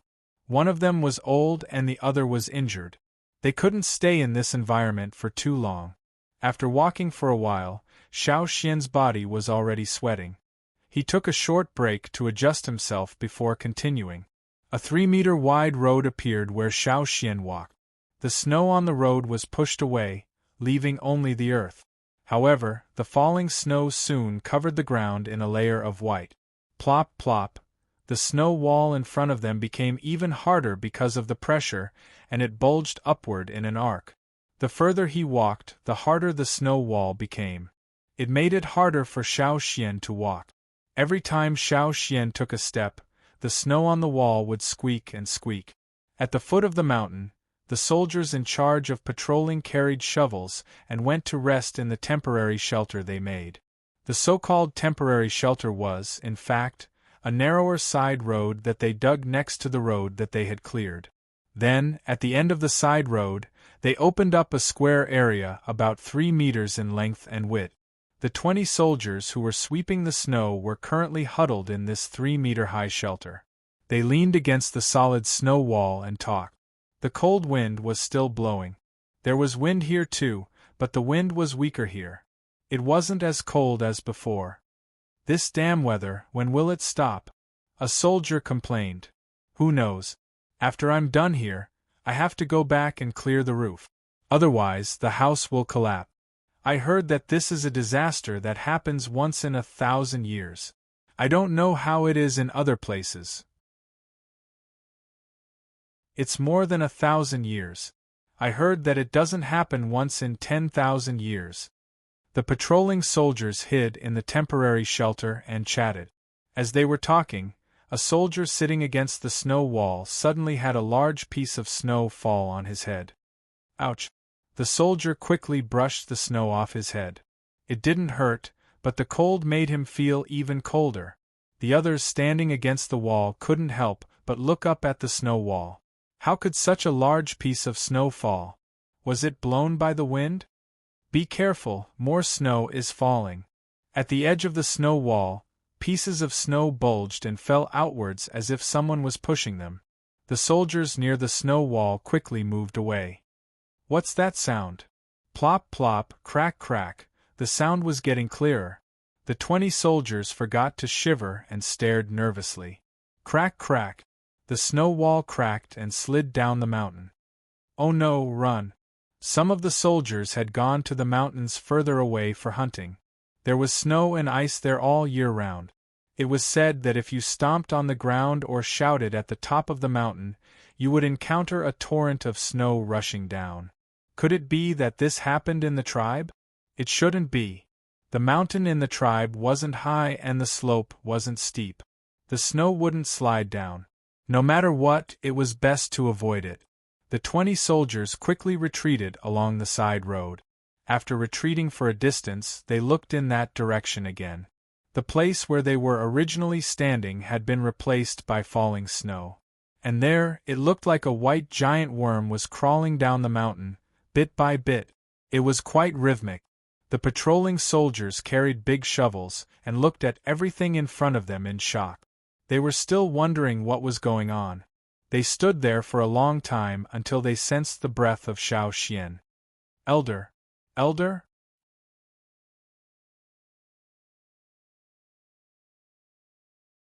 Chapter 477.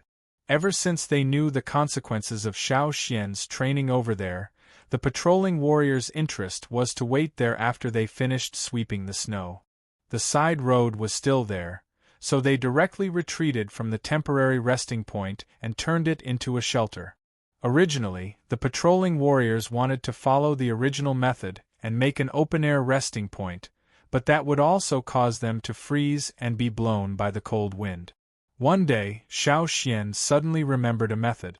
He taught them to use simple tools and water to make large ice bricks.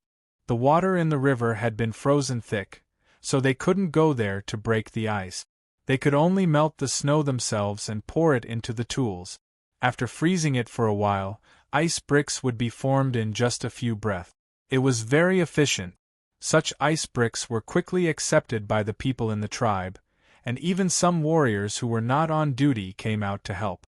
Now, from the top of the mountain to the bottom, there were many igloos scattered in an I shape. The foundation of the igloos was also made of ice. They were piled high above the snow, and then the houses were built on top of it. The patrolling warriors would go to the igloos to rest and drink some hot water to warm up their bodies. From here, they could see the situation further away. The people in the tribe who had been locked up at home would also go for a walk or two out of curiosity. Xiao Xian was also worried that these people would suffer from snow blindness because of facing the snow for a long time, so he reminded them. But until now, no one had suffered from snow blindness. Look, the elder is pushing the snow again. The people lying on the window of the igloos looked outside and said, "Where is it? Let me see." There were 3 small windows, but people rushed to see. These igloos were built close to the first road that Xiao Xian pushed out. Xiao Xian would walk along a new road every day. From a high vantage point, one could see a person wrapped in flames walking slowly on the white snow.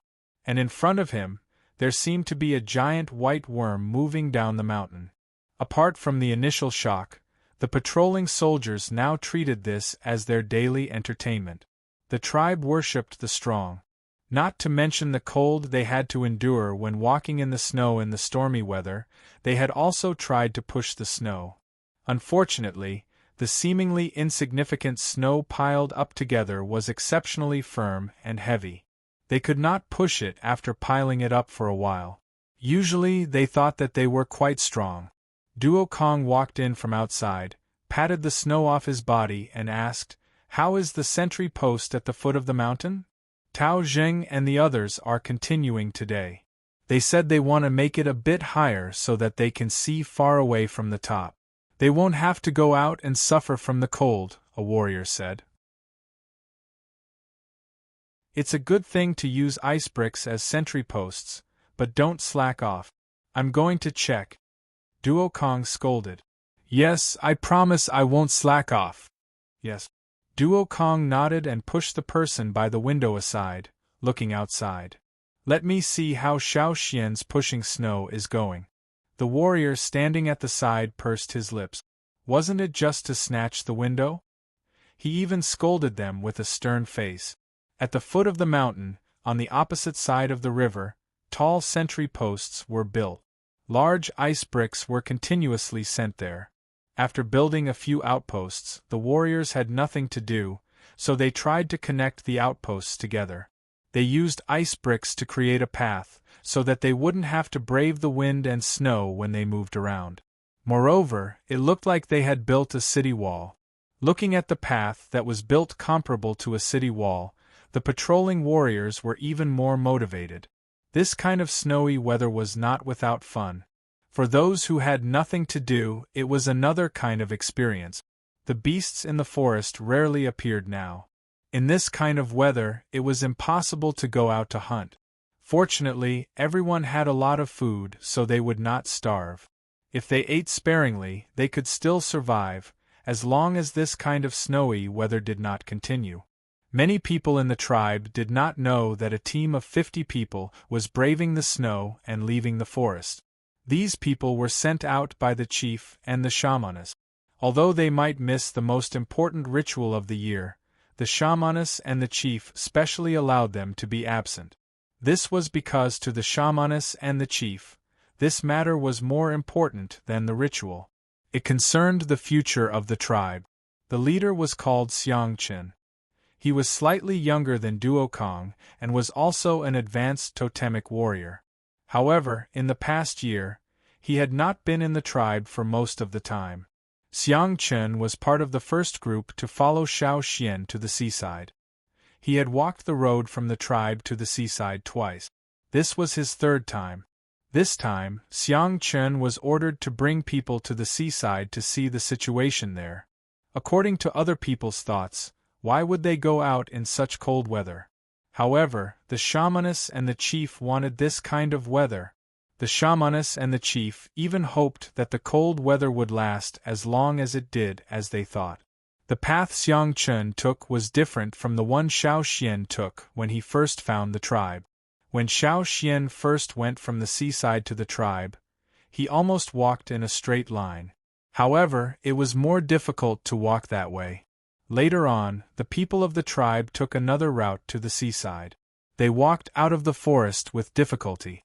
When they passed by Amba City, they found that Amba City, which was not too deserted in the past, was now deserted outside the city. There were shadows walking around the towers on the city walls, but no one else could be seen anywhere else. They wanted to find a place to rest in Amba City, and exchange for some food. Now, it seemed that this plan was not successful.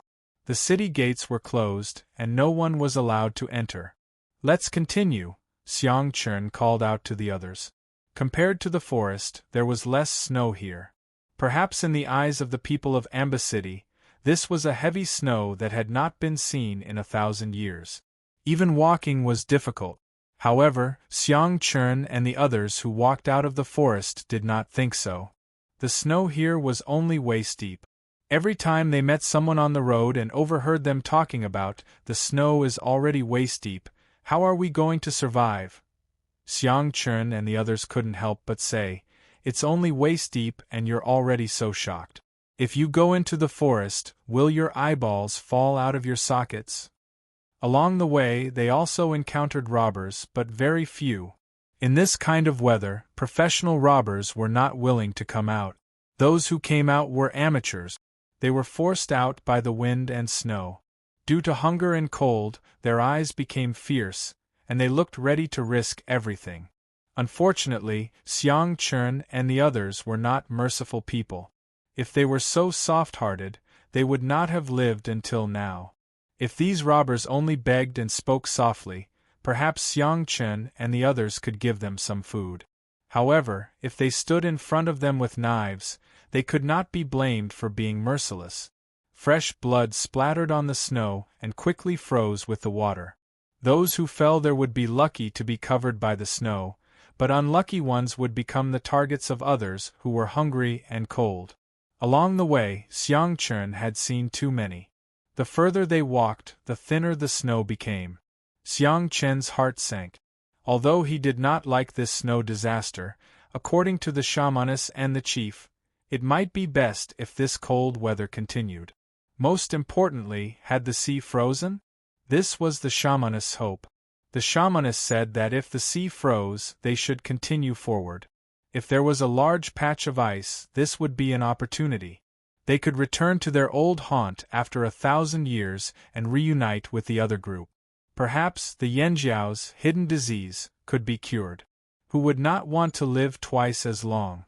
They would not have to consider leaving the hunting team after hunting for another 20 or 30 years, and then have to watch people from other tribes who were older than them hunt bravely in the forest. Just thinking about it was miserable. Please don't freeze, please don't. After leaving Amba City, they passed by a smaller city. It was the same as Amba City.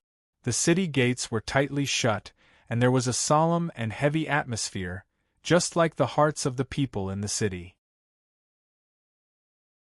But there, the snow only reached their thighs. As they continued forward, Xiang Chen's bad feeling grew stronger. When they finally stepped into the semi-desert, Xiang Chen panted and looked into the distance. Here, the snow only reached their knees.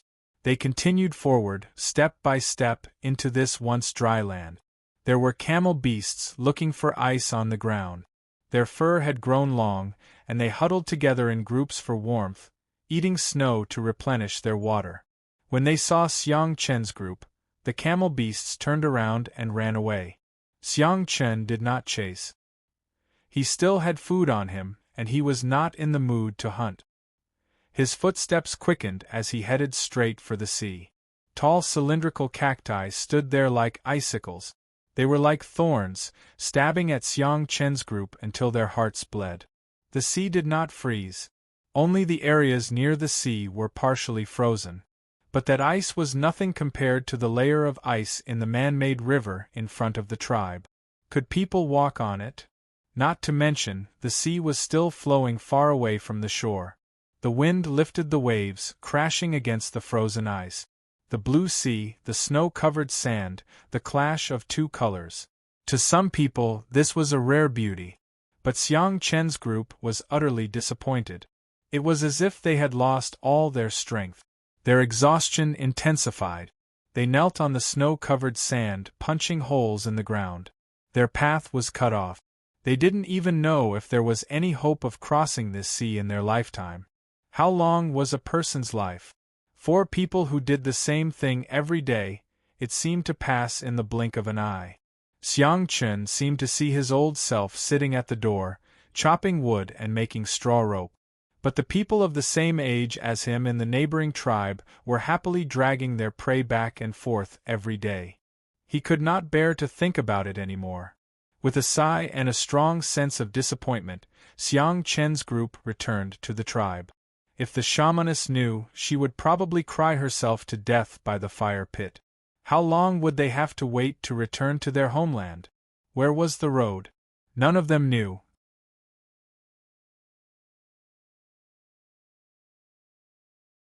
Chapter 478. Royal City. This year's snow caught everyone in Royal City off guard. Even the Yi family did not foresee such a disaster. At most, they predicted that it would snow early and snow heavily. These were all predicted. Even the approximate time of the snow was announced. However, no one would have thought that the so-called heavy snow was actually such a situation. Everyone was frowning all day. In the fields outside the city, a large number of crops had died. Recently, every field owner's mood was like a blizzard. The slaves were trembling in fear, afraid of being beaten to death or thrown out of the royal city fields. Beating them to death was fine. But if they were thrown out, they would be tortured by the cold. How could they survive in the snow outside that was half the height of a person? Inside the golden grain fields, it was also gloomy. The field owner, Ji-ju, had thrown a few tantrums recently. The senior and junior stewards all shrunk their heads and did not dare to make a fuss. Ji-ju's anger was not directed at his subordinates. Although he complained about the weather, the ones he scolded the most were the Yi family. A bunch of trash. An exquisitely designed teapot with colorful patterns was thrown out and smashed to pieces. 2 copper plates were also smashed to the ground with a clatter.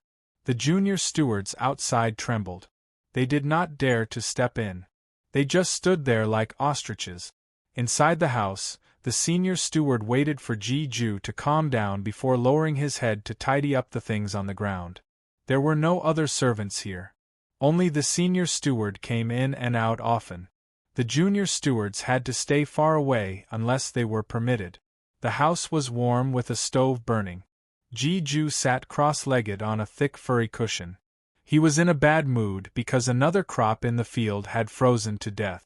Even though they were prepared for the cold, they still could not withstand this kind of weather. How many times had this happened since winter? 7 times? 8 times? In the past, even if other fields had crops frozen to death in winter, it rarely happened in the golden grain field. Ji-ju saw this as a mistake.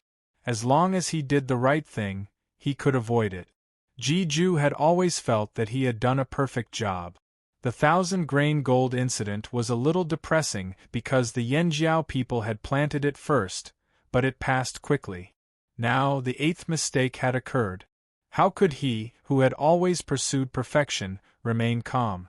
Although it was due to the weather, it was a fact that something had happened. It couldn't be denied.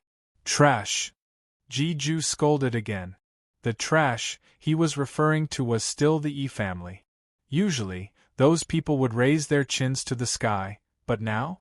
He couldn't even answer when asked when the weather would improve. What a piece of trash. Jeju wanted to ask the most powerful old man in the E family. Unfortunately, the old man had been in seclusion for years. Even if Jeju went personally, the old man would not come out and help with the divination. What's going on outside? Jeju drank some hot water to moisten his throat and asked. The chief steward quickly glanced at the few figures shivering in the cold outside. He bowed and replied, "I heard that they are here to deliver a message." "What message?" Jeju's tone was getting worse. The chief steward bowed even lower, not daring to look at Jeju's face. "They say someone wants your grains, Bam." Jeju slammed the copper cup in his hand on the ground. "Tell them to scram." The chief steward paused and did not leave immediately. Instead, he said, "I heard that another tribe came to seek refuge in the royal city. The king asked the other nobles to give some grains as a loan to the new tribe.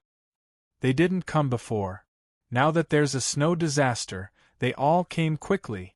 Jeju's tone was sarcastic, but he didn't take it to heart. "No. If the others want to give, let them. Our golden grain fields won't give." The nobles of the royal city did intend to take advantage of this snow disaster to take in a few more tribes. It was fine at first, but now the snow showed no signs of stopping. More and more tribes came to seek refuge. Settling them down was difficult. There was a serious shortage of food. The higher-ups were troubled. Even the grains in the hands of the nobles were not enough. Knowing that the fields had a bountiful harvest today, they all came to Jeju, hoping that he would provide some support. After all, the more people who came to seek refuge, the bigger the kingdom would be. It would be far from the influence of the tribes. Receiving Jeju's message, the chief steward did not speak. He only listened to Jeju. As for the others, it was none of his business. A few junior stewards who had been given important tasks by the other nobles were called in by Jeju and scolded. 2 of them were even stripped of their duties. No matter how much the junior steward cried and begged, Jeju ignored him. Just as the 2 junior stewards were feeling gloomy, someone rushed in from outside. It was a guard from the fields, one who was in charge of guarding the 1,000 grain gold. Seeing someone rush in without notifying him, Jeju was about to explode in anger. But when he saw who it was, he suppressed his anger and asked nervously, "Did something happen over there?" No, it's not." The person panted. His face was red, either from excitement or from the cold. "Is it yes or no?" Jeju was angry. "Master, over there, it's ripened." The 2 words jumped out of the guard's mouth. As soon as he heard ripened, Jeju rushed out. The junior steward who was still sobbing in the room thought quickly. If something good happened over there and the master was in a good mood, would he be able to plead for leniency? Thinking of this, the 2 junior stewards did not care about their fur coats and rushed out as well.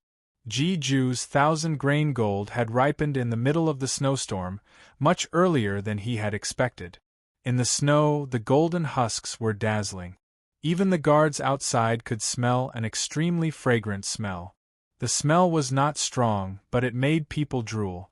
Jeju personally harvested the grains and carefully peeled off one of them. After removing the golden husks, the grains inside were white. Jeju's eyes narrowed. He remembered something he had asked Xiao Xian before. "Xiao Xian, what color do you think the grains in my field will be in the end?" "White." "White." That was what Xiao Xian had answered back then. "It's really white." Jeju felt that the ripening of the 1,000 grain gold was a hint to him. Just 1 grain of white 1,000 grain gold was enough to fill a person's stomach for at least a day. It was not an illusion either. They were truly full. When the royal city needed grains the most, the 1,000 grain gold had ripened. Jeju looked at the snow outside in silence. After a while, he said to the senior steward, "Call them over." They referred to those small stewards just now. Jeju decided to open the barn to sell the grains. He did not have a good impression of those who only came to seek shelter now. But he was willing to follow the hint of the 1,000-grain gold. Even if he was wrong in the end, at least he had tried. At that moment, a few special guests came to the royal city's family. Because everyone was talking about the new tribe, they did not pay much attention to these people. They thought they were from the same tribe. The people who came to the family were the fox chief and the flirtatious woman. When they escaped from the salt flats, there were only 100 of them left. They did not manage to escape back to the tribe. Because of the king beast's pursuit, they changed directions at the last minute. Otherwise, they would have been in a worse state. The rest of the Shern tribe became bait to lure the king beast away. That was the only way they could escape. After leaving the salt flats, the fox chief led the rest of his people away. They did not return to the tribe. Instead, they left the forest. If they returned to the tribe like this, they would lose the salt mine, the fire crystals, and so many people. They would despise him, and he would lose his position as chief.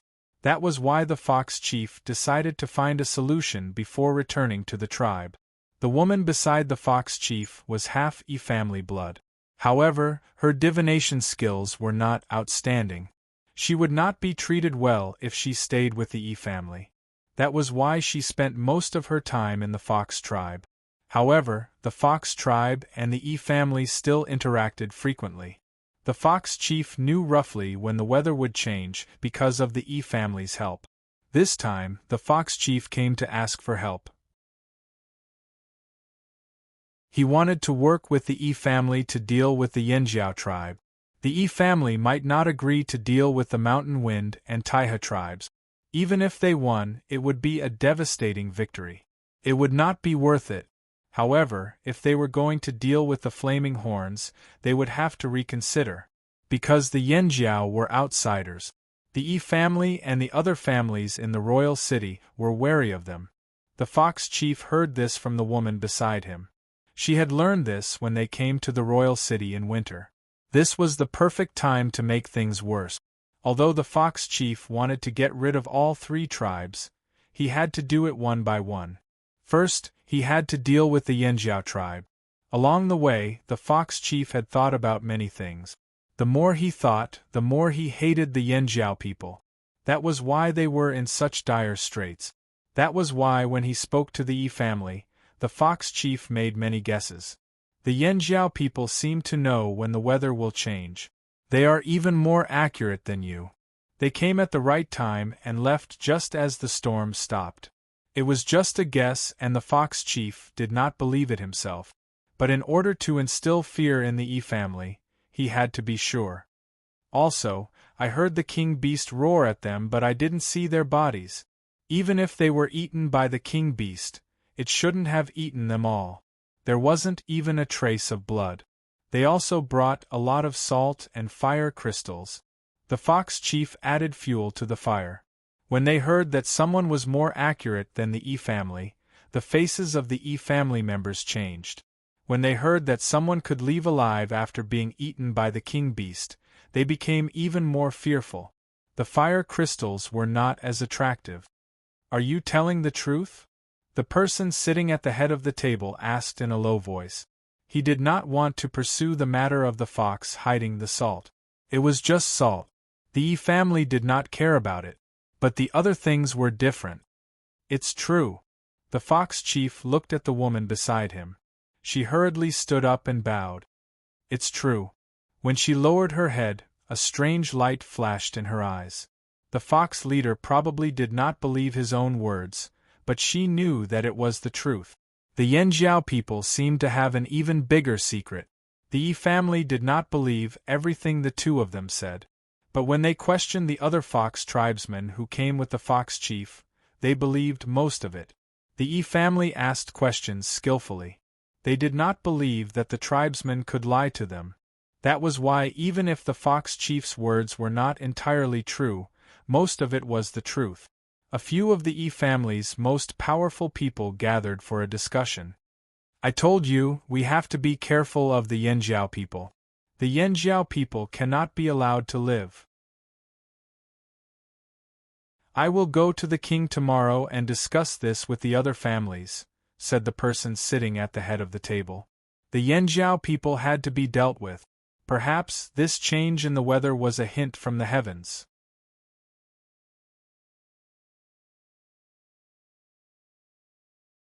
Chapter 479. Any member of the E family who was slightly better at divination would feel an indescribable sense of danger. It was not the type that would destroy them, but it would always distract them from other things. Their minds would be in turmoil, but the divination would not yield any result. This was a very unpleasant feeling. For the E family who prided themselves on being able to see into the future, this was like a knife hanging over their heads. This year's snowstorm was like a slap to their faces. Ever since the weather became like this, many people had paid the E family handsomely for a hint, but there was a limit to what the E family could do. The arrival of the Fox Chief was, without a doubt, another way for them to vent their frustrations. It also gave them a hint to ease their discomfort. Perhaps it was because of the Yanjiao people that they felt threatened? Didn't the one from the E family make a prophecy? The aristocrats of the 6 tribes had been worried about what the prophecy was referring to. The last time the Yanjiao people came to the royal city, they sent the Linlu chief flying with one blow and destroyed the royal city gate. This was enough to strike fear into the people of the royal city. Back then, some people had linked the Yanjiao people to the previous divination results and suggested that Yanjiao was a threat, but most people did not believe it. But now, after hearing the Fox Chief's words, the E family began to plan. The next day, the head of the E family went to the palace to discuss with the king and the other aristocrats. To them, if there was a threat, they had to nip it in the bud. They could not give it a chance to grow. When that young man from Yanjiao destroyed the royal city gates, some people had already begun to speculate. Now, there was an even bigger problem. The Yanjiao people can predict the weather more accurately? Forget about the weather. Can the Yanjiao people really fight against a beast king? This was something to be wary of. With such a dangerous tribe around, they could not help but feel uneasy when they thought about the divination conclusion that the world will be divided after a long time and the world will be united after a long time. Inside the palace, the atmosphere was heavy. Once a cloud of suspicion formed in one's heart, it would be difficult to disperse. This was especially true for those who had been suspicious for a long time. Now that they finally found a suspected breakthrough, they would definitely not give up. If the Yanjiao people knew what these people were talking about, they would probably vomit blood. Bullshit. If they could fight against the Beast King, why would they give up so much high-quality salt and fire crystals? However, once these people think you're a threat, it's hard to convince them otherwise. The cold winter will pass. This winter came early and ferociously, but it also left late. When the wind and snow finally stopped, when the sun finally broke through the thick dark clouds and shone on the earth, the people who had been gloomy for a long time looked up to the sky and roared. The weather turned sunny, and winter was officially over. The temperature rose quickly, not giving people enough time to adjust. The tribesmen were clearing the thick snow. In fact, most of it had already been cleared by Xiao Xian. In most places, the snow was knee-deep. These were all cleared by Xiao Xian when he was practicing. The densely populated areas were also cleaned every day, so they did not have to deal with the melting snow. Water was dripping from the eaves, and everywhere in the tribe was wet. The patrolling warriors were reluctant to leave as they watched the ice brick sentry post slowly melt.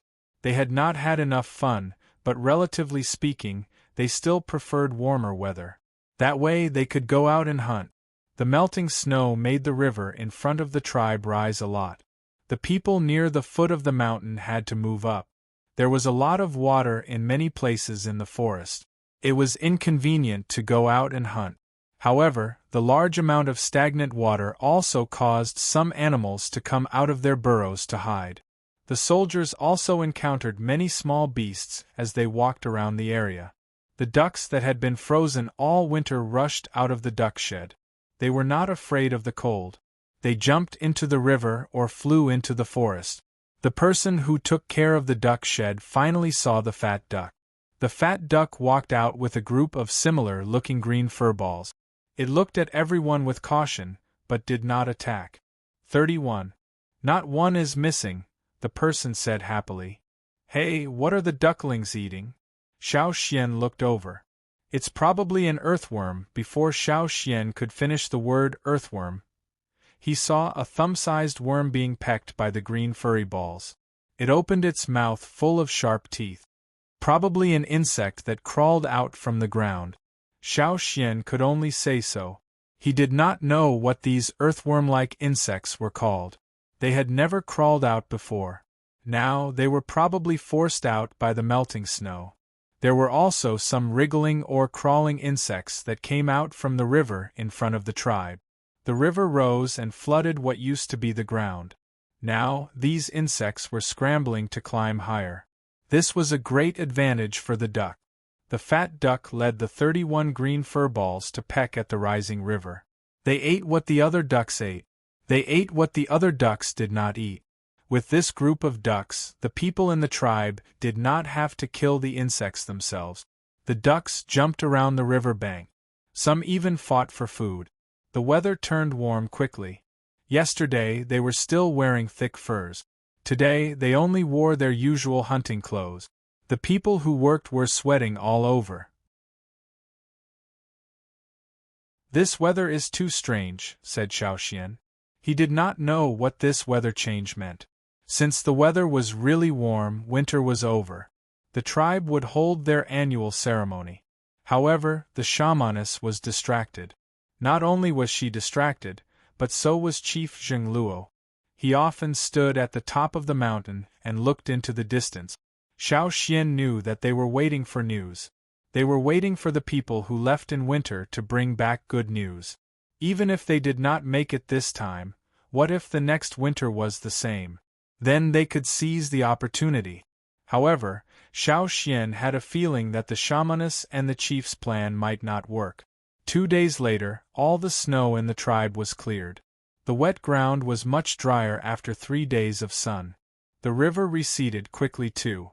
No one knew where the water went. The river in front of the tribe was connected to another river outside.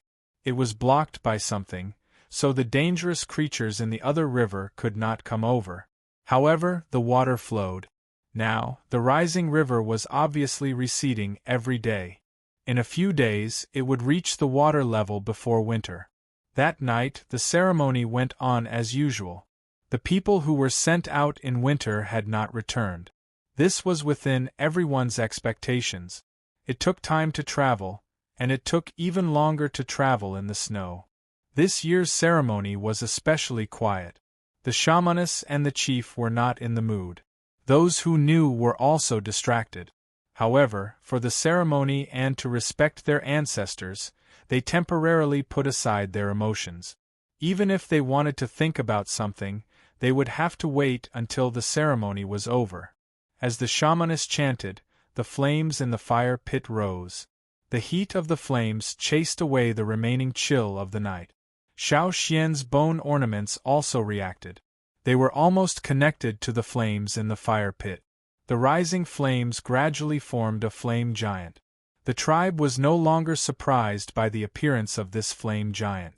However, this time, the flame giant gave Xiao Xian a different feeling. The power of inheritance in his body did not run wild. In other words, the flame giant's appearance was the result of the bone ornament's own power. It was similar to the previous ceremonies. It was not under Xiao Xian's control. After seeing the flame giant, the people in the tribe all knelt down. Even the most arrogant warriors and the elders who liked to throw tantrums knelt down respectfully. Especially the warriors who went to the salt mines with Zheng Luo. They were especially pious. Without the protection of their ancestors, they would not have been able to escape from the king beast. Xiao Xian looked up at the flame giant in the sky. At this time last year, the flame giant slowly turned and stood in the direction Xiao Xian had come from. Today, the flame giant also turned and faced the familiar direction. The difference was that after turning, it raised an arm and pointed in that direction. Many people in the tribe saw this. Those who had lowered their heads also looked up in the direction of the flame giant. What was the ancestor hinting at? The shamaness was shocked. She stood by the fire pit in a daze, looking at the flame giant in the sky. Only when the flame giant disappeared did the shamaness continue the ceremony. When the ceremony was over, everyone dispersed. They discussed the meaning of the ancestor pointing in that direction during the ceremony. By the fire pit, after the ceremony, only a small flame was left in the fire pit. It was not bright. The shamaness was still standing there. "Xiao Xian, did you hear that?" asked the shamaness. "Hear what?" Xiao Xian was confused. The ancestor's voice. The shamaness closed her eyes. "What did the ancestor say?" Xiao Xian asked. The shamaness did not speak. After a moment of silence, she said, "It's time to go back." Xiao Xian looked at the shamaness in surprise. He was sure that the shamaness was serious. "You plan to move?" "That's right. The ancestor's appearance just now was an indication," said the shamaness. "But how do we get there? Don't we have to wait for Xiang Chen to bring back news?" Xiao Xian asked. "Xiang Chen might not bring back good news." The shamaness sighed. "But the ancestor is telling us that it's time to go back." That was what the shamaness thought. Since the ancestor said it was time to go back, then it was time to act.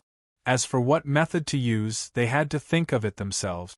However, the shamaness did not think that the ancestor was making things difficult for them. Perhaps the ancestor already had a way. They just didn't know about it. Xiao Xian was thinking about the shamaness' words when he sensed something. He looked up and saw the shamaness staring at him. "Why are you looking at me?" The shamaness smiled. "Maybe the ancestor will tell you the way to leave." That would depend on the ancestor's spirit. Xiao Xian thought to himself. At the same time, on the other side of the sea, in the fearsome beast forest, in the Yanjiao tribe, the old shamaness stood by the fire pit. She looked at the fire seed in the fire pit and thought about the flame giant that had appeared during the ceremony. The giant raised an arm and pointed in the direction it was facing. What did this mean? The old man stood there for a long time, enjoying the night breeze.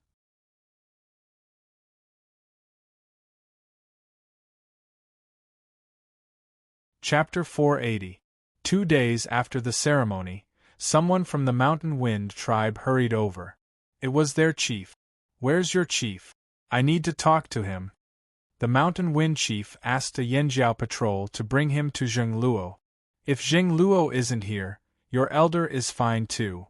Ever since the salt mine incident, the Mountain Wind tribesmen were more cautious of Yanjiao's young elder. They did not underestimate him. If it wasn't for Xiao Xian, they would not have been able to return safely. "The chief and elder are here." The patrol sent someone to report and brought the Mountain Wind tribesmen up the mountain. After the salt mine incident, Yanjiao and Mountain Wind tribesmen got along a little better. Seeing Lanmu's serious expression, it seemed like there was something very important. The guide did not waste any time and hurried up the mountain. According to tradition, after winter and the ceremony, they would welcome the first hunt of the year. In previous years, the important people of the tribe would gather at the top of the mountain for a meeting to prepare for the hunt. Today they were gathered as well. However, they were not discussing the hunt but other things. The shamaness told everyone about the instructions she received at the ceremony. She also mentioned her idea. However, they did not know how to leave just yet, so the meeting froze halfway through. No one was willing to migrate the entire tribe before finding a solution. There were too many variables. This was not a joke, and they could not afford to do so. Just then, someone came to report that the Mountain Wind chief had come personally. It seemed like something important had happened. Zhengluo told the others to go back and think about it. They would continue the meeting tomorrow. The frequency of meetings had increased significantly since winter. Seeing Lanmu, Jingluo's heart sank. He knew that Mountain Wind had been planning to attack the Fox tribe after the snow ended. If the Fox tribesmen did not return safely from the salt mine, the Fox tribe would be greatly weakened and Mountain Wind would have a chance to strike. However, seeing Lanmu's expression, it did not seem like something good had happened. Did the Fox tribesmen return safely too? What? Did something happen at the Fox tribe? Asked Jingluo. More than that. Lanmu sat down and told Jingluo what he knew. During the winter, after we returned, we did not send anyone over to check on the Fox tribe's situation due to the snowstorm.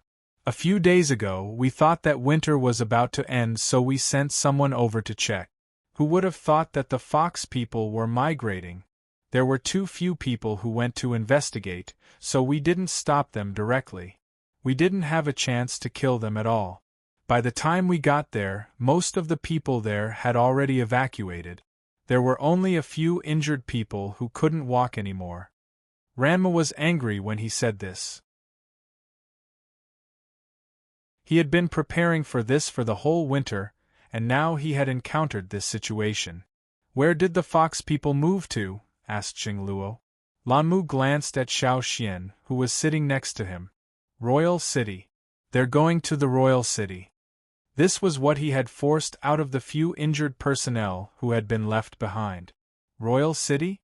They joined the Royal City? Jingluo was surprised.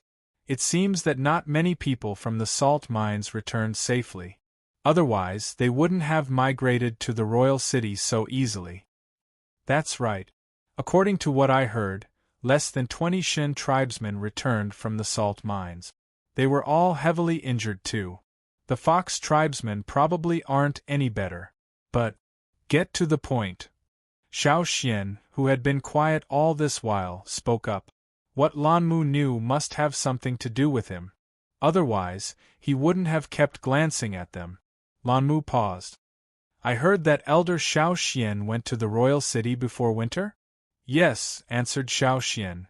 The 6 major cities issued a bounty for the capture of the Yanjiao tribesmen.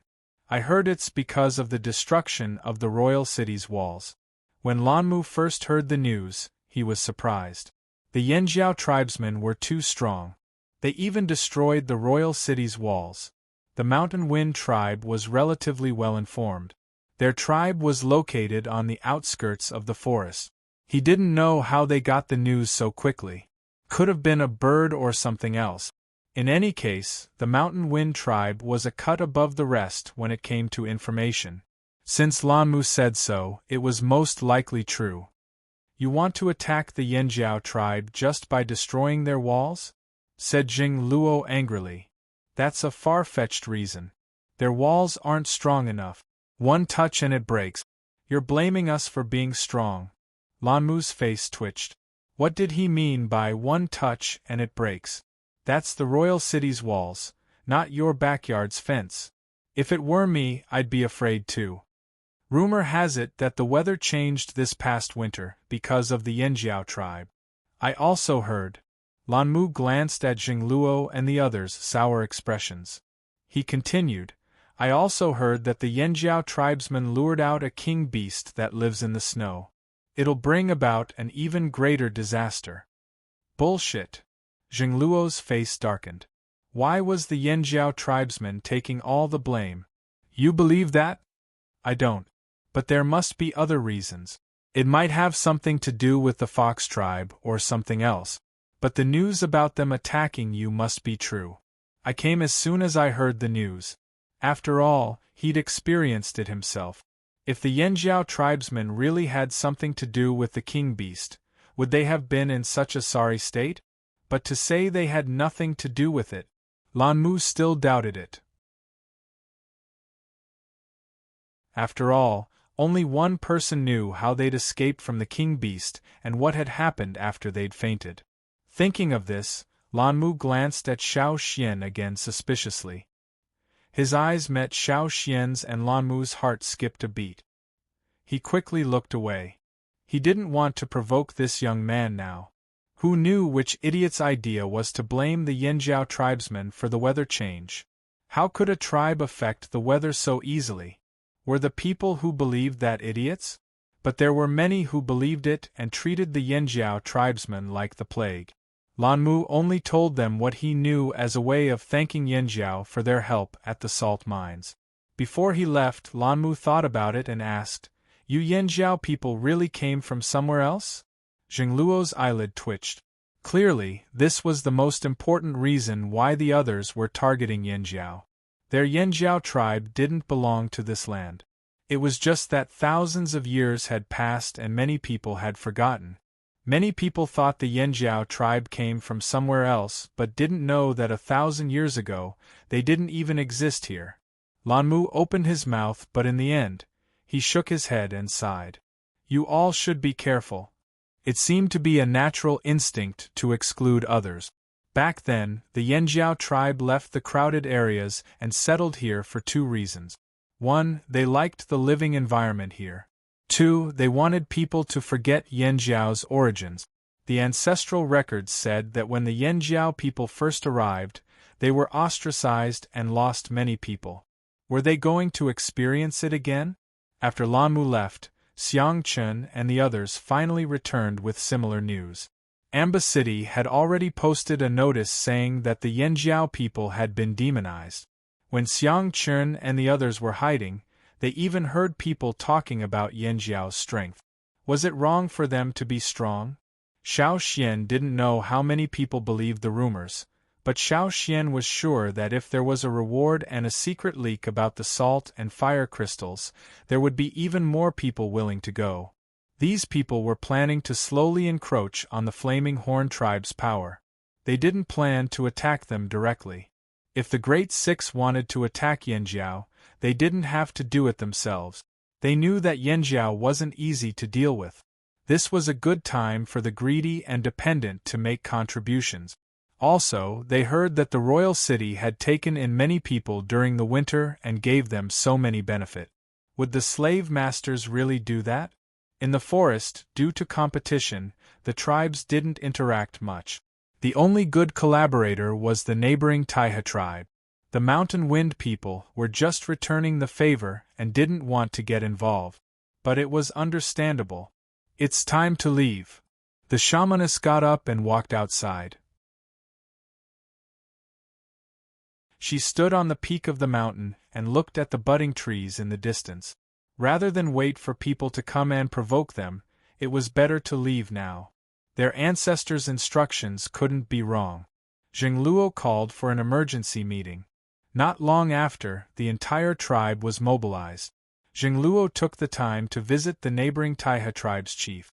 Since Lanmu had come to Yanjiao, he would naturally go to the nearby Taiha tribe to say goodbye. That was why the Taiha chief already knew about Yanjiao's current situation. He thought that Zhengluo had come to ask for help. After being neighbors for so many years, the Taiha people were willing to help. He didn't expect Zhengluo to come to say goodbye.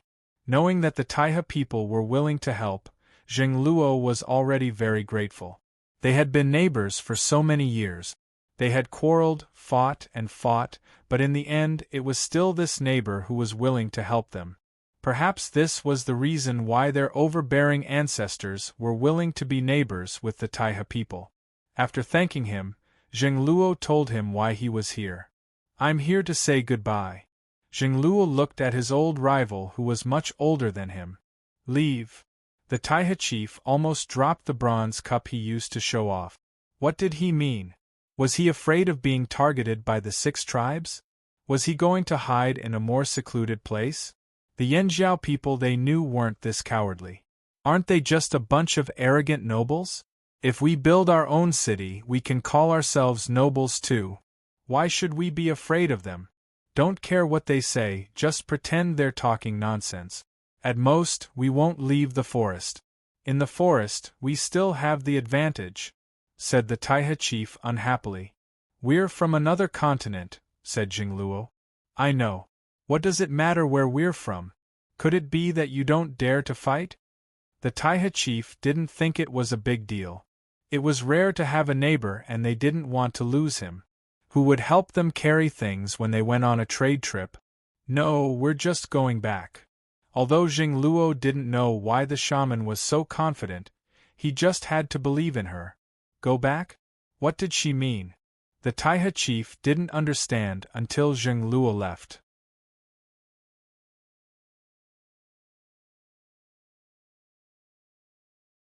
Chapter 481.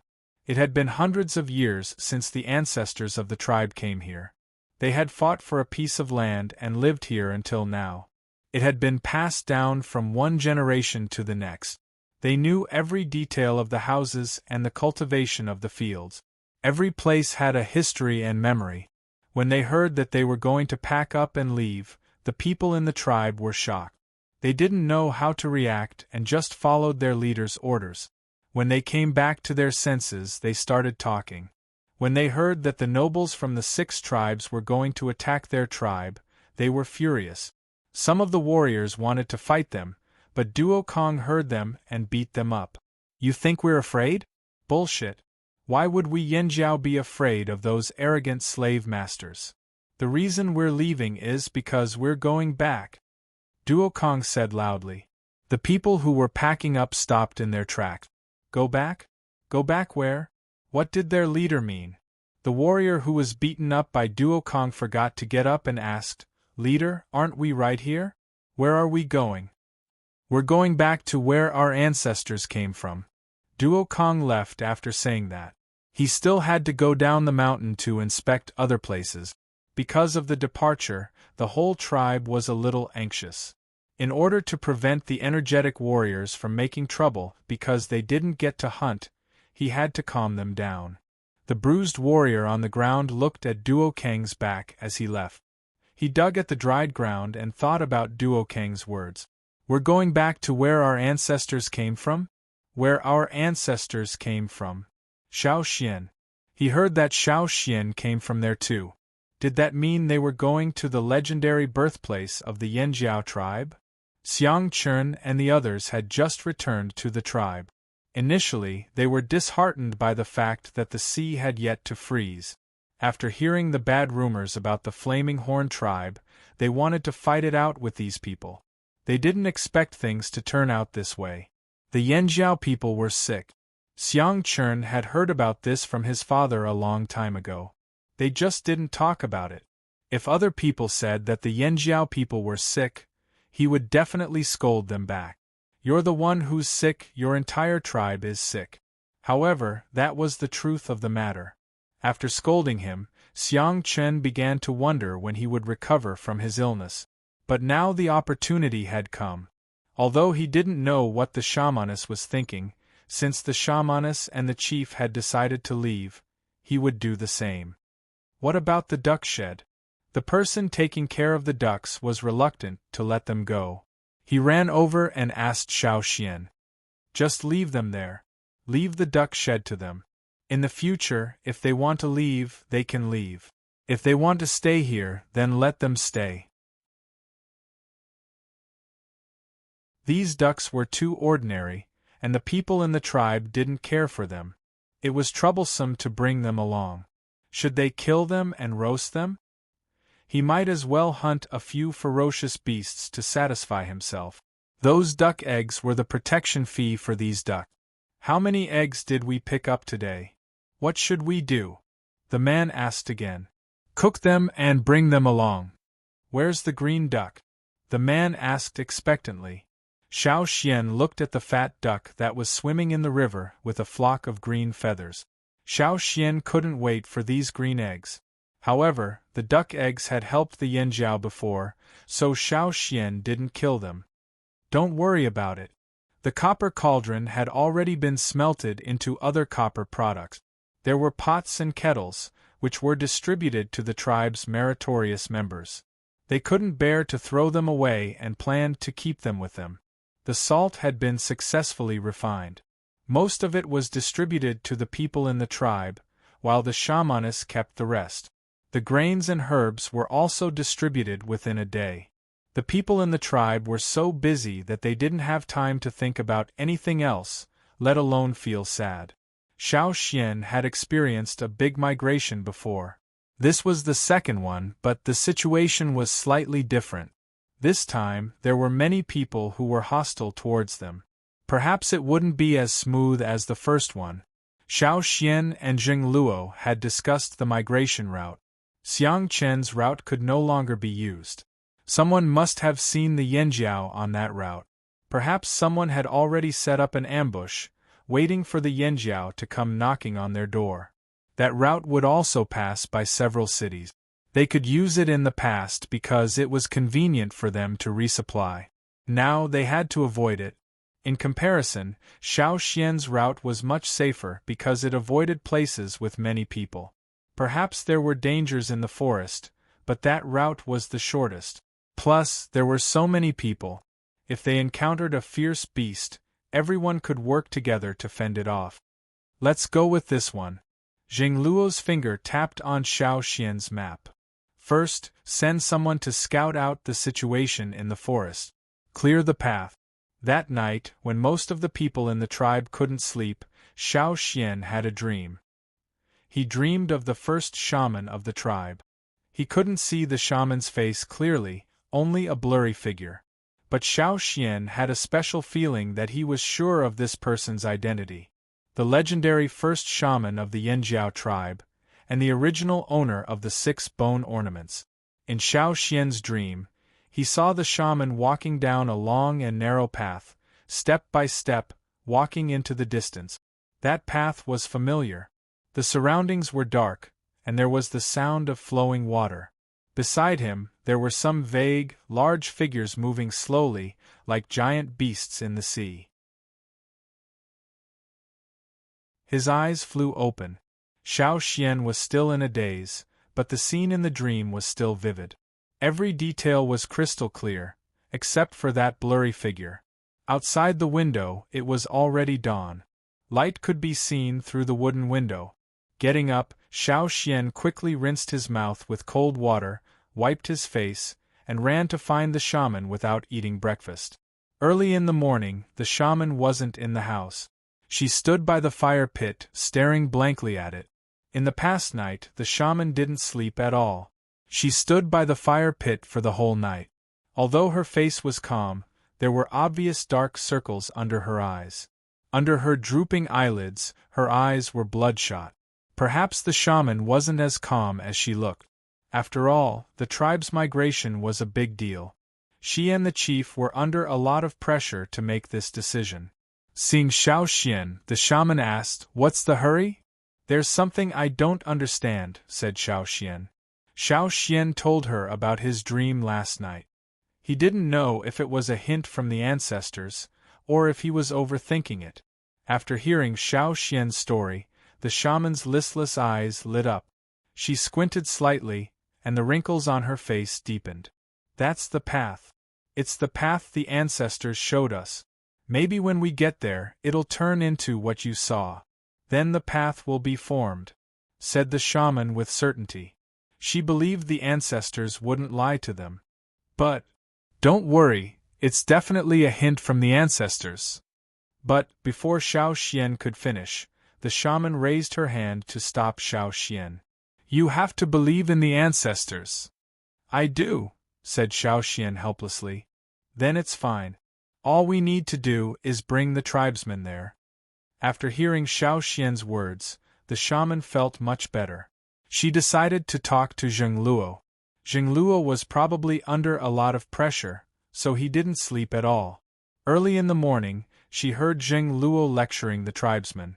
Seeing the shaman leave quickly, Xiao Xian scratched his head. He didn't think he'd encounter the same situation as last time. In his dream, he didn't encounter the sound of flowing water or the huge figures. 2 days later, the tribe gathered. The scouting team had returned. They could walk through the forest, but there were puddles in some places. They had to be careful. On the mountain, the fire pit was still there, but without the Yanjiao tribesmen, the fire pit had lost its purpose. The house was still there, but no one lived there. It was empty and lonely. In the fields, some weeds had sprouted. The crops hadn't been planted, so the tribesmen had to give up on this opportunity and save the seeds. In the man-made river that was dug around the mountain, ducks of different colors and sizes were swimming in it. The temperature was rising quickly, the water was already warm. The ducks were lively after a harsh winter. Are we really leaving these for the Taiha people? Duo Kong couldn't bear to leave them. But after they left, this place would be ownerless. They didn't want to give it to anyone else, so they could only give it to the Taiha tribe. They're lucky. I hope they don't eat all the ducks, said someone who used to live near the duck shed. I don't care about the others, but I can't bear to leave those green ducks behind. The duck shed keeper kept looking back. The long line of people left. The fat duck in the river looked at them quietly. It was confused, but it had no intention of following them. It only watched as the last person in the line crossed the bridge before turning back to swim with the other ducklings. When the line passed by the Taiha tribe, Xiao Xian saw a group of people waiting there. Most of them were from the hunting team. They were familiar with each other, including Quan Bai and the others who stayed with the Yanjiao tribe for a long time when they planted the 1,000-grain gold. They were here to send them off. This was the last time they saw each other. Whether it was the Yanjiao people or the Taiha people, they were all reluctant to part. Take these with you. The Taiha chief took out 2 large cloth bags. They were filled with the herbs they'd rushed to produce in the past 2 days. Take care. Thank you, take care. Jingluo patted the Taiha chief's shoulder. Right, don't eat those green ducks over there. Take care of them. You'll be rewarded. Xiao Xian should have told you, right? Asked Jingluo. I know. Don't worry, said the Taiha chief. Why did that sound so awkward? They didn't hesitate anymore. They gave the 2 sides a short time to leave. 2 old people knelt and cried. There were Yanjiao people who had married into the Taiha tribe. There were also Taiha people who had married into the Yanjiao tribe. There hadn't been any intermarriage in recent years, but there were still some who were still alive. They wanted to leave with the Yanjiao, but they were already very old. They would only be a burden if they followed the team. The shaman raised his hand and patted them on the head. Stay. The line set off again, gradually leaving this place where they'd lived for hundreds of years. Jingluo looked back in the direction of the hill. The tall trees blocked his view. He looked back, his steps firm as he walked at the front of the line. Their ancestors said that one day, the Yanjiao people who left would return to their homeland. This was the day their generation met.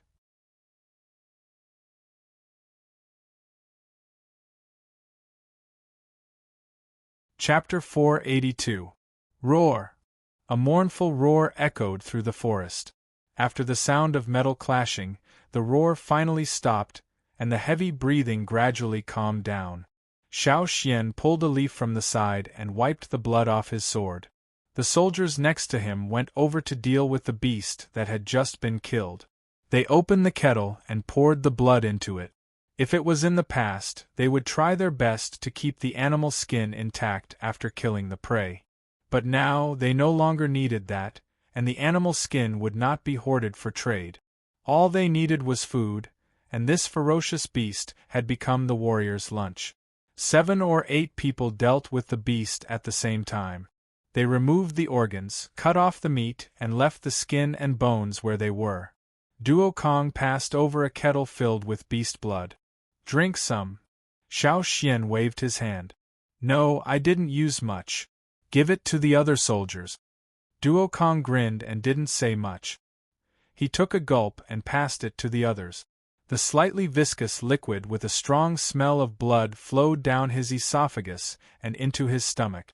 The energy that he had spent in the morning was gradually replenished, and he felt a little warm. Sweat seeped out of his pores. Duo Kong pulled a few tender leaves from the side and rubbed his hands to get rid of the coagulated blood clots on his hand. It's been 2 days, and we haven't met anyone chasing after us. Duo Kong looked at Xiao Xian and waited for Xiao Xian to give him some information. He saw Xiao Xian playing with a straw rope in the morning.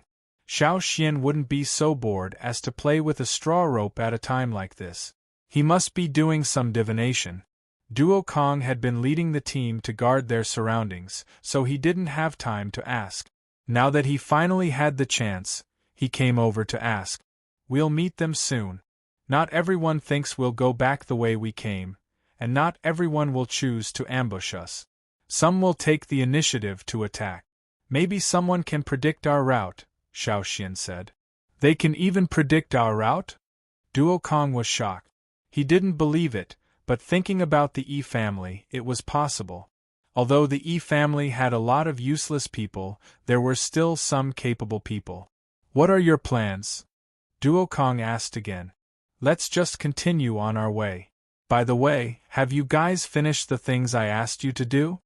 Xiao Xian asked. Before they set off, Xiao Xian assigned some tasks to the warriors who were a little more relaxed. With the elderly and children in tow, the journey would definitely not be as fast as when they were hunting, so naturally, some of them would be free. Xiao Xian gave them some time to help with some small tasks. I made a lot. They are all over there. Duo Kong pointed to a rattan basket not far away. That's good. You guys can leave first. I'll stay behind to set up this place. Xiao Xian walked over and opened the lid of the rattan basket. He was very satisfied with the items inside. Duo Kong thought of what Xiao Xian had done when they went to Amba City to trade and encountered the young master of Amba City who had sent people to kill them. He didn't ask any more questions. He called the other warriors who had finished dealing with the beasts to quickly pack up and continue on their way. Xiang Qin saw that Xiao Xian was alone at the back and asked Duo Kong curiously, Elder, you're not leaving? Our elder has something to do. Duo Kong gestured for Xiang Qin to quickly return to the group.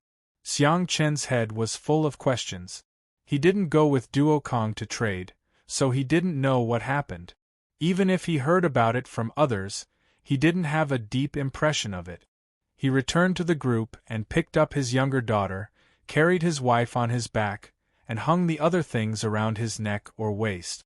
Then, Xiang Qin, like the others, continued on their way. Soon, the place that was filled with the smell of blood quieted down. The humid and warm air carried the smell of blood. In the distance, the roars of beasts could be heard. Xiao Xian looked up at the sky. Through the cover of the leaves, he could see some flying figures flying back and forth. The scavenger birds couldn't wait any longer. The first one swooped down, broke through the leaves, and headed straight for the remains of the beast on the ground. Xiao Xian slashed it to the ground with his sword. After a few twitches, it died. The other scavenger birds saw this and turned in the air. They rested on the branches not far away and stared at Xiao Xian. More than 20 scavenger birds flew down and rested not far away, staring at Xiao Xian. There were even more in the sky. Xiao Xian was the only one in the area. If it had been someone less brave, they would have been scared. Xiao Xian ignored them. He busied himself around the remains of the beast for a while, slapping a few of the scavenger birds that wanted to attack him to the ground. When he was done, he left and continued to set up traps around the area. Xiao Xian planned to set up another trap. He had asked the soldiers to help him set up trap. There would definitely be pursuers behind him. Even if he couldn't rely on these traps to block all of them, he could at least cause them some damage and delay them. This would also slow down the pursuers. Seeing Xiao Xian leave the beast's corpse, the scavenger birds waiting on the branches rushed up. Many feathers fell as they fought. Because the Yanjiao team had just arrived, the large beasts had already left the area. For the time being, there wouldn't be anything to fight with these scavenger birds for food. The scavenger birds pecked at the remains of the beast's flesh and blood. They blinked their gray eyelids and bit on the bloody meat strands. They were on guard against Xiao Xian. From time to time, they would spread their wings and extend their necks at Xiao Xian. They were trying to drive away Xiao Xian and prevent him from stealing their food. However, Xiao Xian didn't plan to pay any attention to them. He continued with his work. A greenish-gray vine that was thinner than a pinky finger was entwined in the inconspicuous grass. If someone familiar with the forest saw it, they would definitely be on guard. This was because this vine was not found in the vicinity. It was a vine that lived in the swamps. It was thin and tough. Sharp wooden thorns and polished stone needles were hidden by leaves.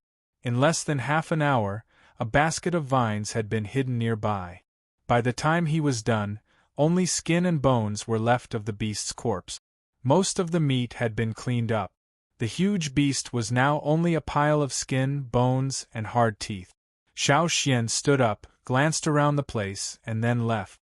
Taihe tribe. A group of Taihe warriors chased away the sneaky people in the forest. They even killed 2 of them. How many waves has it been? Is it the 3rd wave or the 4th? A warrior asked. Good thing the Yanjiao people left quickly. Otherwise, it would be so annoying. In the past 2 days, they often encountered people loitering in the nearby forest, especially around the Yanjiao tribe. They had taken over Yanjiao's territory, so they naturally had to send people to guard it and chase away anyone who wanted to get close. Those people seemed to be a small group. They didn't dare to offend the Taihe people. When they saw that the Yanjiao tribe was almost empty, they gave up and went to look for traces of the Yanjiao people in the forest. Some people even wanted to threaten the Taihe people, but this was Taihe territory. They didn't manage to threaten anyone. Instead, they were dragged up the mountain to be used as fertilizer. The sun was setting. At dusk, a group of about 100 people followed the trail. After all, there were so many Yanjiao people. It was impossible for them to not leave any traces behind.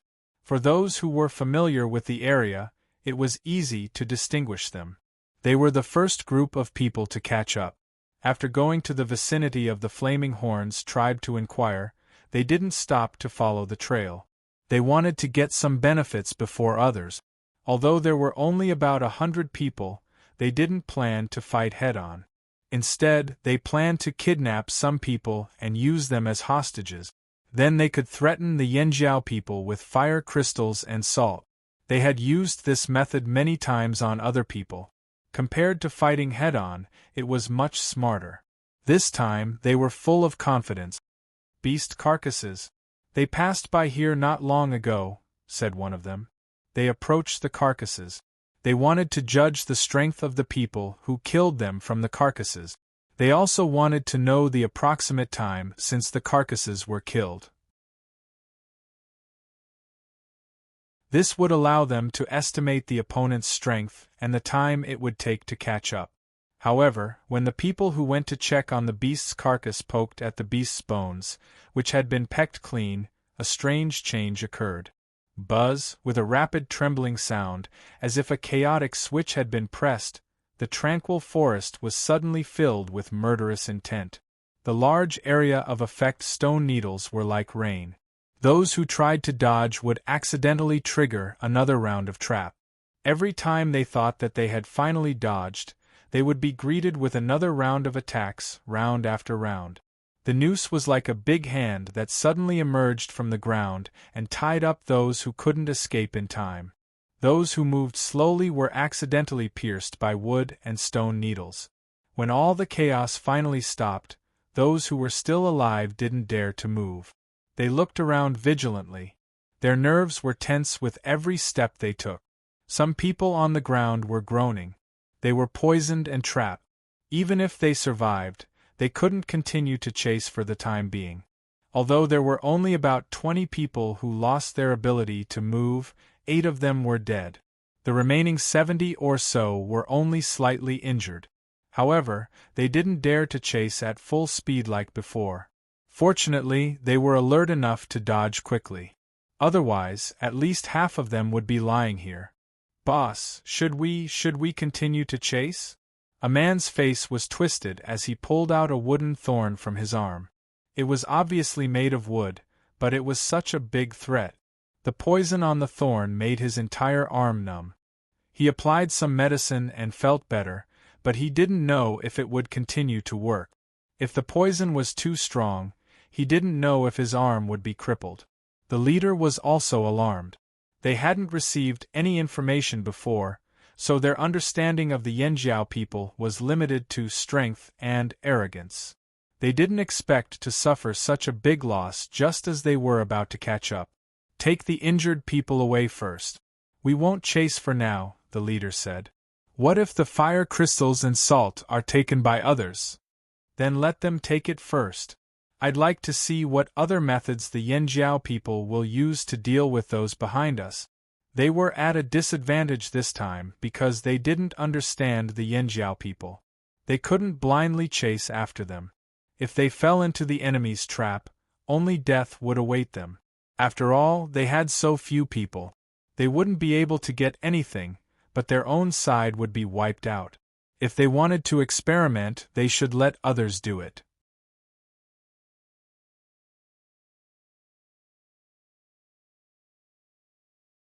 Chapter 483.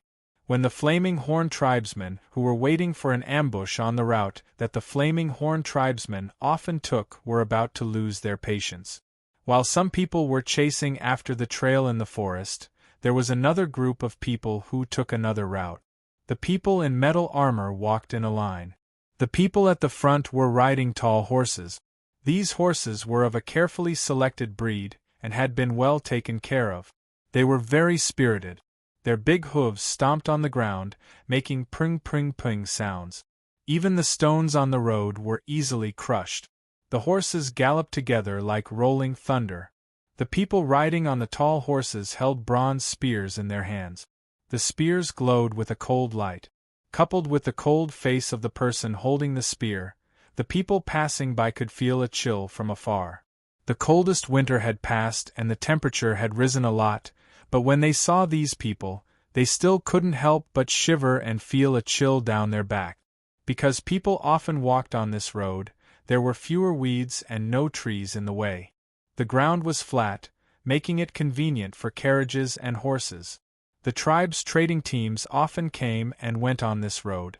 However, the width of this road was limited. When the caravans passed by, they had to rearrange their formation. It was impossible for two teams to pass at the same time. Unless one side avoided it and walked on the side with grass, rocks, and pit. In front of them was a traveling caravan from an unknown tribe. The people riding horses at the front of the caravan squeezed their horses' bellies, shook the spears in their hands, and rushed forward with a whoosh. The sharp spears pierced through the air, and the sound was like the whimpering of the cold wind, piercing the people in front of them. Dodge! Dodge! The people in the caravan shouted and drove the carriages and beasts to the side. The people also hurried to the side. They could only dodge when faced with such a group. Seeing this group, the people in the caravan felt a sense of fear. No matter how much courage they had, it would be completely extinguished when faced with such a group. Under such an attack, they could only dodge. The cold air hit them in the face. Before the spears reached them, the murderous aura was already there. If they didn't dodge, they would definitely face these people. They came too quickly. Because the caravan was in a hurry to dodge, a wooden cart piled with goods was almost overturned by a rock. Some goods fell to the ground, but the people in the caravan didn't care about the fallen goods. A young man in the group wanted to pick them up, but an elder grabbed his clothes and dragged him to the side. Rumble! The person on the horse had already arrived. The spear that was thrust out with a slightly cold air, brushing past the side of the young man who was being dragged by the elder. His exposed skin was scraped by the murderous air current, causing goosebumps to appear all over his body. The closer he got, the more he could feel how terrifying they were. This kind of aura, this kind of impact that wanted to sweep everything away, made the young man, who was struggling to pick up the dropped items, freeze like a stone. It seemed that if he moved even a little more, he would be smashed into pieces by this kind of aura. To these people who were rushing over on their horses, everything in their way, whether it was a person or an object, was their enemy. Anyone who stood in the way would be killed. The object was destroyed. The spear in the hands of the person at the front suddenly tilted downwards. The body of the spear shook along with the wrist of the person holding the spear, making a strange whining sound, like the low growl of a fierce beast before biting. Bang! The goods that fell on the ground were swept to the side by the spearhead.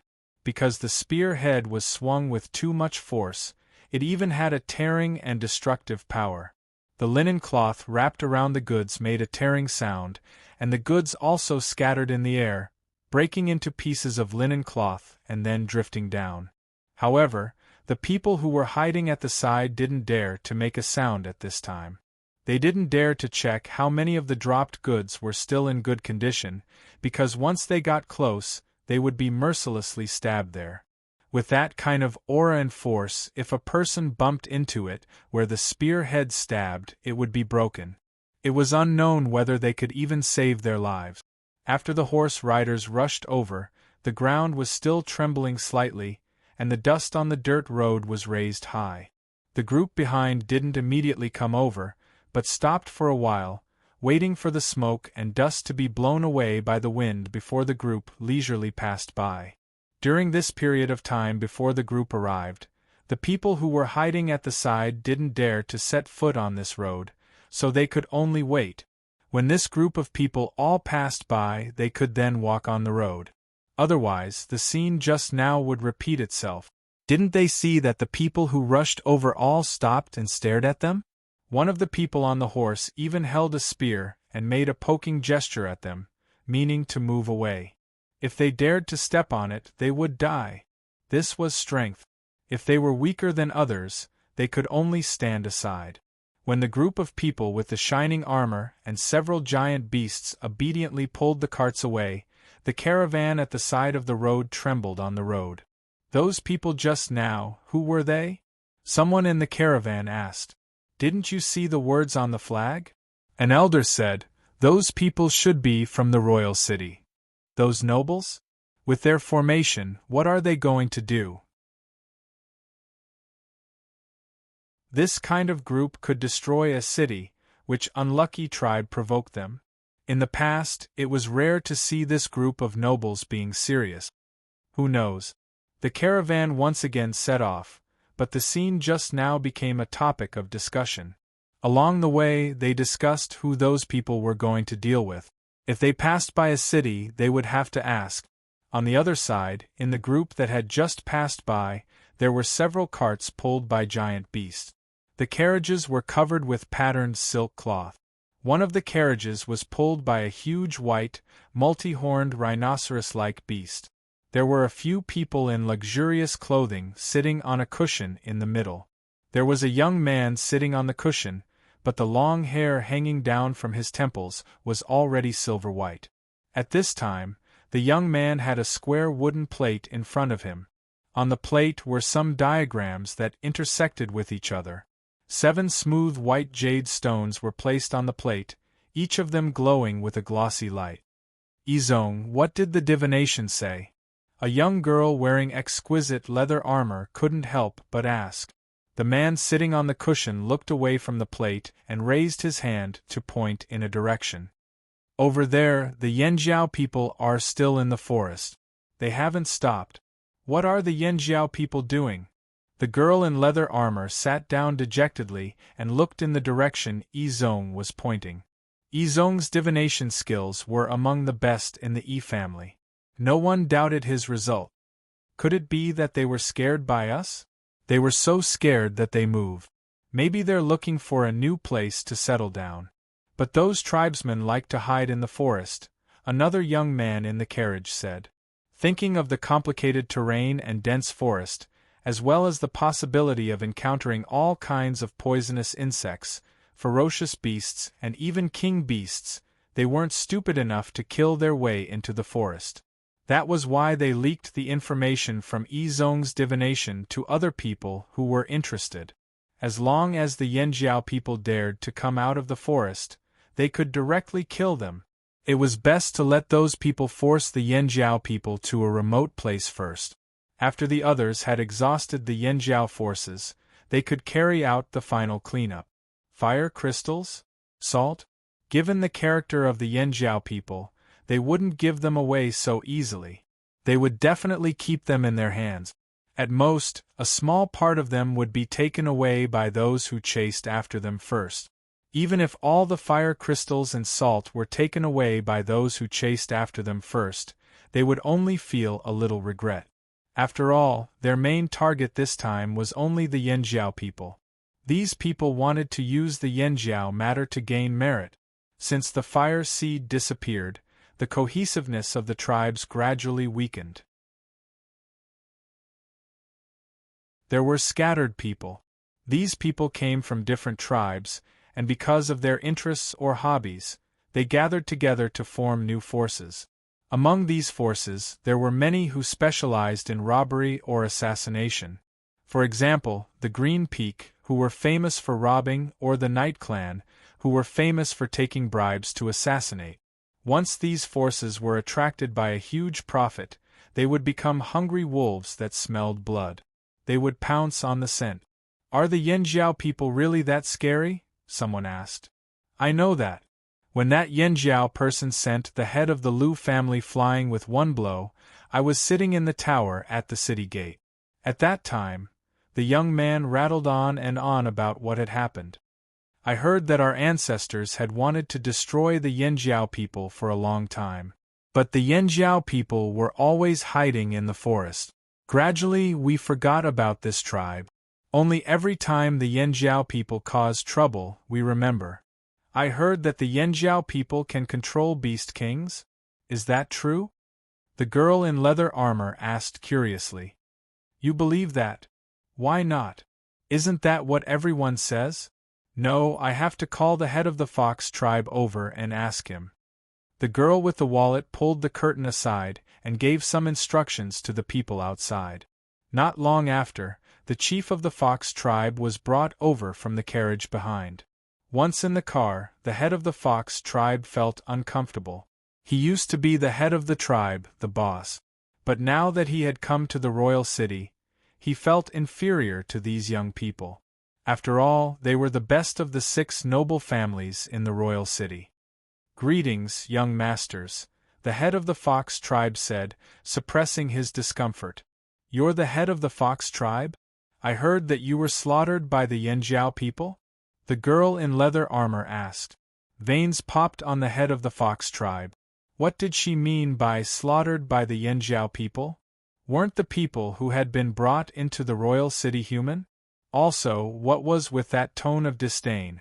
Was she looking down on them? Clenching his fists, the head of the fox tribe suppressed his anger and sighed. "The Yanjiao people are indeed dangerous." With that, the head of the fox tribe repeated what he had prepared. He left out the details of the beast, so that it sounded as if the Yanjiao people could really control the beast. "All right, you can go now. I got it." The girl in leather armor waved him away as if shooing away a fly. The head of the fox tribe took a deep breath and jumped out of the car. After the head of the fox tribe left, the girl's expression darkened. "He's lying. I told you, the Yanjiao people aren't as scary as the rumors say. They're just exaggerating in order to deal with them. As for what happened at the city gate, it must be some secret technique. That Xiao Xian guy can't be that powerful." A young man leaned against the side with his arms crossed. "Besides, so what if the head of the fox tribe is lying? As long as we get what we want." Flap, flap, flap. Outside the car, there was the sound of flapping wings. The people inside perked up. They lifted the curtains and let in a striped bird. There was a thin roll of animal skin in its claws. Carefully, the bird unfurled the skin and read the words on it. After reading it, Yizong said, "Don't count on Green Peak. They've leaked Yanjiao's general location to the Night Clan."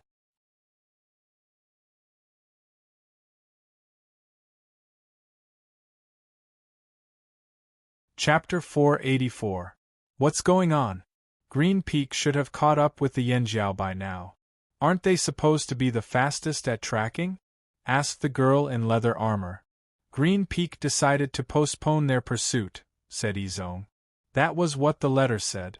It wasn't that they couldn't catch up, but they were postponing their pursuit? The people of Green Peak were scared? The people of Green Peak had a special characteristic. If one of their tentacles was chopped off, they would retract all of their tentacles and watch quietly. "So you're saying that Green Peak encountered something unexpected?" asked the young man next to him. What exactly was it that was out of his expectations? The people in the carriage couldn't imagine. Even Ezone couldn't get an answer through divination. "We'll have to ask Green Peak in the future." In the forest, as they continued forward, the tribesmen were already far away from familiar places. Fortunately, Xiao Xian still remembered the place and drew a map from his memory for Zheng Luo to refer to.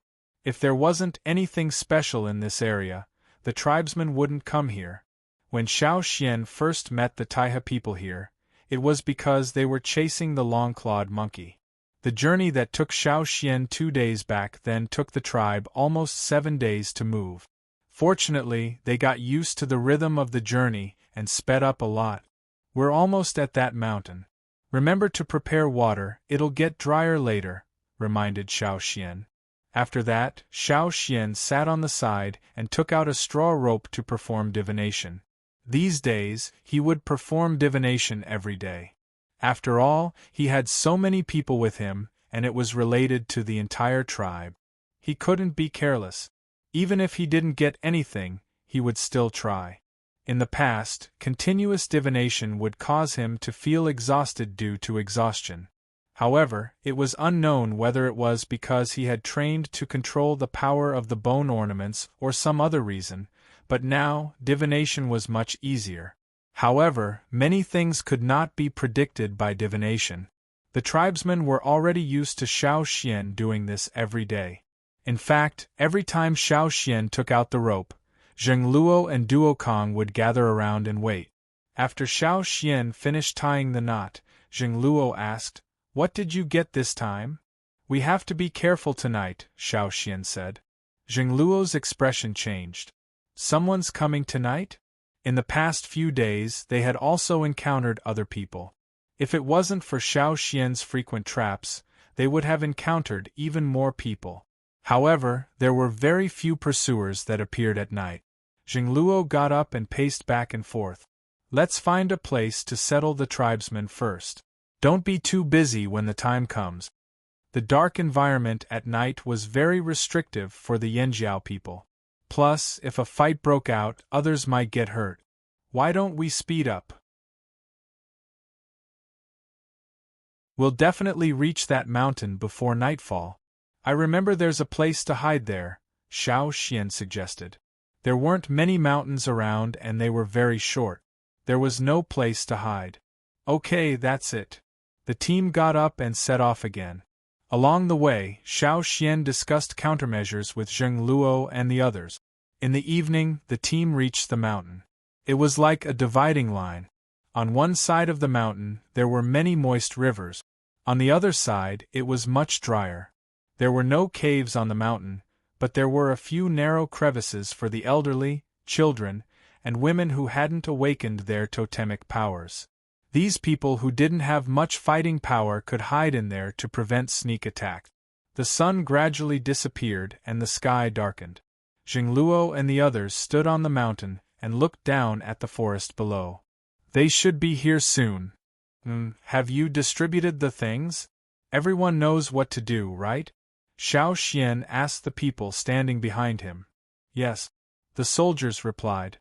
Even if they didn't understand why Xiao Xian was doing this, they just had to do as he said. Zheng Luo stretched his shoulders and waved his arms to warm up. His eyes were cold as he looked at the forest at the foot of the mountain. All these years, the Flaming Horns rarely bullied others. Even when they fought, they followed the rules of the jungle. If they weren't forced into a corner, they wouldn't cause trouble. However, there were always people who liked to test their patience. Now they were being hunted by all sides. Weren't they just taking advantage of the situation to steal? Bah! Do they think we're easy to bully? We'll kill whoever comes. Those who fell into Zheng Luo's hands would have their necks broken without hesitation. Xiao Xian looked at the darkening sky. "Let's go." Xiao Xian led the way down the mountain into the forest. Zheng Luo and the others followed closely behind. The forest at night was pitch black. There was almost no wind in the forest.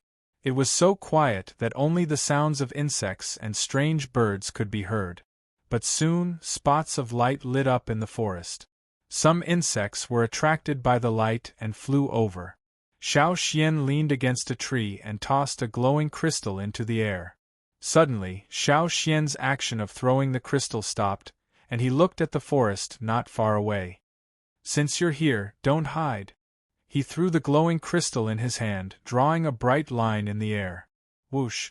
There was the sound of a rope being swung. A dense barrage of sharpened wooden spikes shot out into the forest ahead. Although they had just arrived and Xiao Xian could only make simple things, this was enough. Whoosh! Whoosh! Whoosh! Whoosh! Following the sound of wooden spikes hitting hard objects, black figures rushed out of the forest and headed straight for Xiao Xian. These people were wrapped in black cloth, only revealing their eyes. If one looked closely at their eyes during the day, they would notice that their eyes were different from others. Their eyes looked like those of nocturnal animals. Their pupils dilated as they rushed out. Even in a completely dark environment, they were not afraid because they could see. The totemic power in Xiao Xian's body was operating at its peak. His muscles, bones, and even his blood were filled with totemic power. His body's strength was greatly stimulated, like a sleeping beast that had awakened, revealing its fangs and claws. Xiao Xian's speed was too fast, and without the help of the glowing crystal, he was able to accurately meet the person in the lead. His sword was filled with murderous intent and an overbearing aura pressed down. Clang! The person who met Xiao Xian first had a bad premonition. His hair, which was wrapped in black cloth, stood on end. The sword in his hand hummed under the strong impact, as if it had been hit by a boulder. He wanted to throw the boulder away, but he found that the more strength he exerted, the greater the force on his arm. If it was only a boulder at the beginning, then in an instant, the boulder had become a mountain. It was unshakable. They knew that the Yanjiao people were strong, but they did not expect it to be to this extent. In one exchange, the person in black at the front was sent flying. His arm was numb from the impact, and he did not even have time to use his skills. A sword with a cold metallic aura struck down like a bolt of lightning in the night. Poof! The person who had just regained his footing had a deep cut from his neck to his waist. Blood spurted out and could be heard clearly in the quiet forest. At the same time that Xiao Xian rushed out, Zheng Luo and the others made their move. After one of their companions fell, these men in black were only slightly frightened. However, they still had confidence. They were the kings of the night, and the night was their favorite hunting environment. This was because their eyes were most suitable for darkness. Even if there was no light at all, they could still see each other's figures clearly within a certain range. So what if they were strong? How could a mere Yanjiao compete with them in terms of night movement? They were overestimating themselves. Who knew that just as they were about to collide with the Yanjiao, they heard a loud bang. A thick smoke with a pungent smell spread out. Not to mention how the smell irritated their noses. The smoke that spread out blocked their line of sight. At night, Yanjiao people's vision was limited and their movements were severely restricted. They could only rely on their hearing and perception. In the past, when they couldn't see anything at night, the Flaming Horn tribesmen would rely on their hearing and sensitive senses. They wouldn't rely too much on their eyesight. Now that they couldn't see anything, they relied on their hearing and senses. Therefore, in terms of hearing and perception, they were still relatively strong. These people who planned a sneak attack at night did indeed have strong night vision. However, with a Taiha smoke bomb, they were all the same now. They could not see anything. Let's rely on our own abilities. These smoke bombs were given to them by the Taiha tribe before they left. They were placed in the same bag as the other herb. The shaman had found them while rummaging through the herbs. These smoke bombs were a secret product of the Taiha tribe. It was said that the Taiha ancestors learned from wild beasts in the forest and finally perfected it. If they encountered a beast they could not defeat during a hunt, they would throw out these smoke bombs to escape. Although they could only confuse the beast for a moment, in a critical moment, 1 second of distraction could mean the difference between life and death. The Yanjiao people had asked the Taiha tribe for them many times, but they refused. They even asked for an exorbitant price. In the end, the Yanjiao people got angry and refused to buy. They would hunt with their own abilities. He didn't expect the Taiha tribe to give him 200 of these smoke bombs when he left this time. How generous of them! After all, these things were hard to make. Not everyone in the Taiha tribe had one, even for the Taiha tribe. They had not used these things before, but after Xiao Xian's divination predicted a possible sneak attack at night, he prepared them.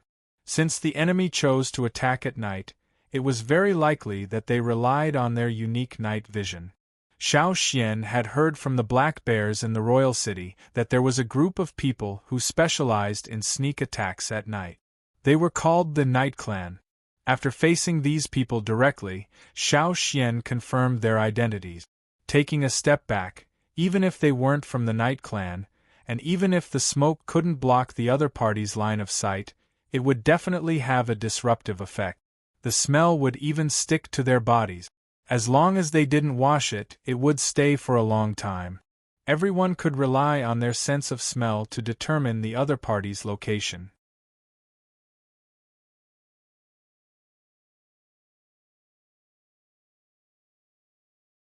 Chapter 485. If the Taiha tribesmen knew they were using something like this at night, they would be heartbroken. Ordinary people wouldn't think of using this at night, and the attackers obviously didn't expect to encounter such a situation. Therefore, just as they were feeling proud of their superior night vision, they were stunned by this sudden attack. The explosion of smoke enveloped the area. Before they could react, the Yanjiao people were already charging at them. The people who came with Xiao Xian and Zheng Luo were all people who cooperated well with each other. They could tell if it was their own people by the sound of their arms swinging. Xiao Xian heard a familiar cracking sound and raised an eyebrow. It was the sound of Zheng Luo crushing someone's arm. Xiao Xian had seen similar things happen before. Although the Yanjiao tribesmen and the night tribesmen in black couldn't see through the smoke, it was different for Xiao Xian. He was able to see everyone present through the smoke. Clang! Crack! The back of Duo Kang's axe smashed into a man in black. A piece of metal armor on his chest caved in, followed by the crisp sound of bones breaking. It wasn't the blade of the axe that broke it, it was the back of the axe that broke it. This was the first time the night tribesmen faced the warriors of the Flaming Horn tribe, and it was also an unforgettable experience. Only when they fought could they experience the ferocious beast's strength and ferocious attacks. The night tribesmen felt like they weren't facing humans, but ferocious beasts that suddenly jumped out of the forest. Retreat! One of them shouted.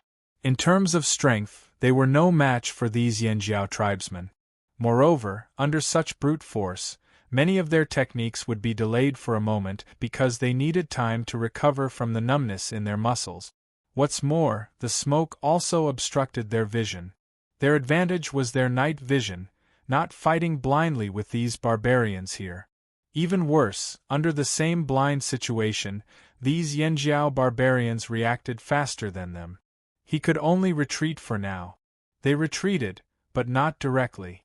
Instead, they retreated from the area covered in smoke. The smoke that they threw out couldn't possibly cover the entire forest. It only covered a small area. They'd be stupid to stay here and continue fighting with the Yanjiao. As soon as the men in black came out of the smoke-shrouded area, a rain of arrows shot towards them. Those who were fast enough dodged the arrows and ran away. Those who were a little slower were shot and injured. Xiao Xian rushed over and finished them off. None of these arrows entered the smoke-shrouded area because there were many Yanjiao players inside. They followed Xiao Xian's plan and did not leave to pursue the men in black for the time being. Instead, they waited until the last volley of arrows had been fired and received Xiao Xian's signal to leave. Not every Yanjiao player who rushed out was hiding in the smoke-shrouded area. Apart from a few Yanjiao players who were still hiding in the forest, Xiao Xian was the only one who was exposed. Most of the men in black who had been injured by the arrows had been Xiao Xian's last hits. Not far from the bushes, there were two men staring at Xiao Xian. They drew their bows and narrowed their eyes, locking onto Xiao Xian. Only they had the eyesight to aim at a target in the dark of night. Bzzzt. There was the faint sound of a bowstring vibrating. The metal arrowhead spun and flew at high speed towards Xiao Xian's direction. It was aimed at Xiao Xian's heart. Xiao Xian's eyes twitched. With a flick of his wrist, his sword swayed and blocked in front of him. Clang! The arrowhead struck the sword with a crisp sound that made people's hearts tremble. With the arrow blocked, Xiao Xian looked towards the bushes. There really were archers. Xiao Xian activated the totemic power in his body. The totemic patterns on his body were blocked by the grass and mud. He carefully sensed every change in the air around him. His ears caught every slight sound, felt the movement of the grass in the wind, and even the heartbeat of the enemy who was holding their breath. Xiao Xian could sense the presence of anyone within a radius of 10 meters. There was another person nearby. He could smell a suspicious scent and hear the other person's breathing. Even though the other person was trying his best to hide his presence, Xiao Xian could still sense his specific location. Without relying on his night vision, Xiao Xian could even sense the other person's grip on the hilt of his sword. This was the sensory ability he had developed after hunting for a long time, even at night. When Xiao Xian looked towards the bushes, the two archers hiding behind the bushes suddenly had a strange feeling. It was as if the other person could see through the cover of the night and the leaves to see where they were. Every movement they made, even every detail of their fingers on the bowstring, could be seen by the other person.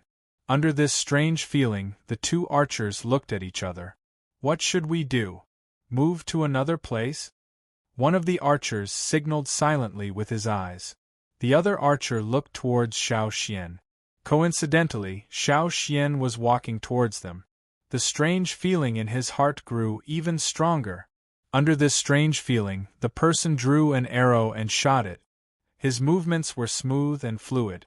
From drawing the arrow to shooting, it only took an instant. Before the enemy shot the arrow, Xiao Xian had already moved. He quickly ran towards the direction of the arrow.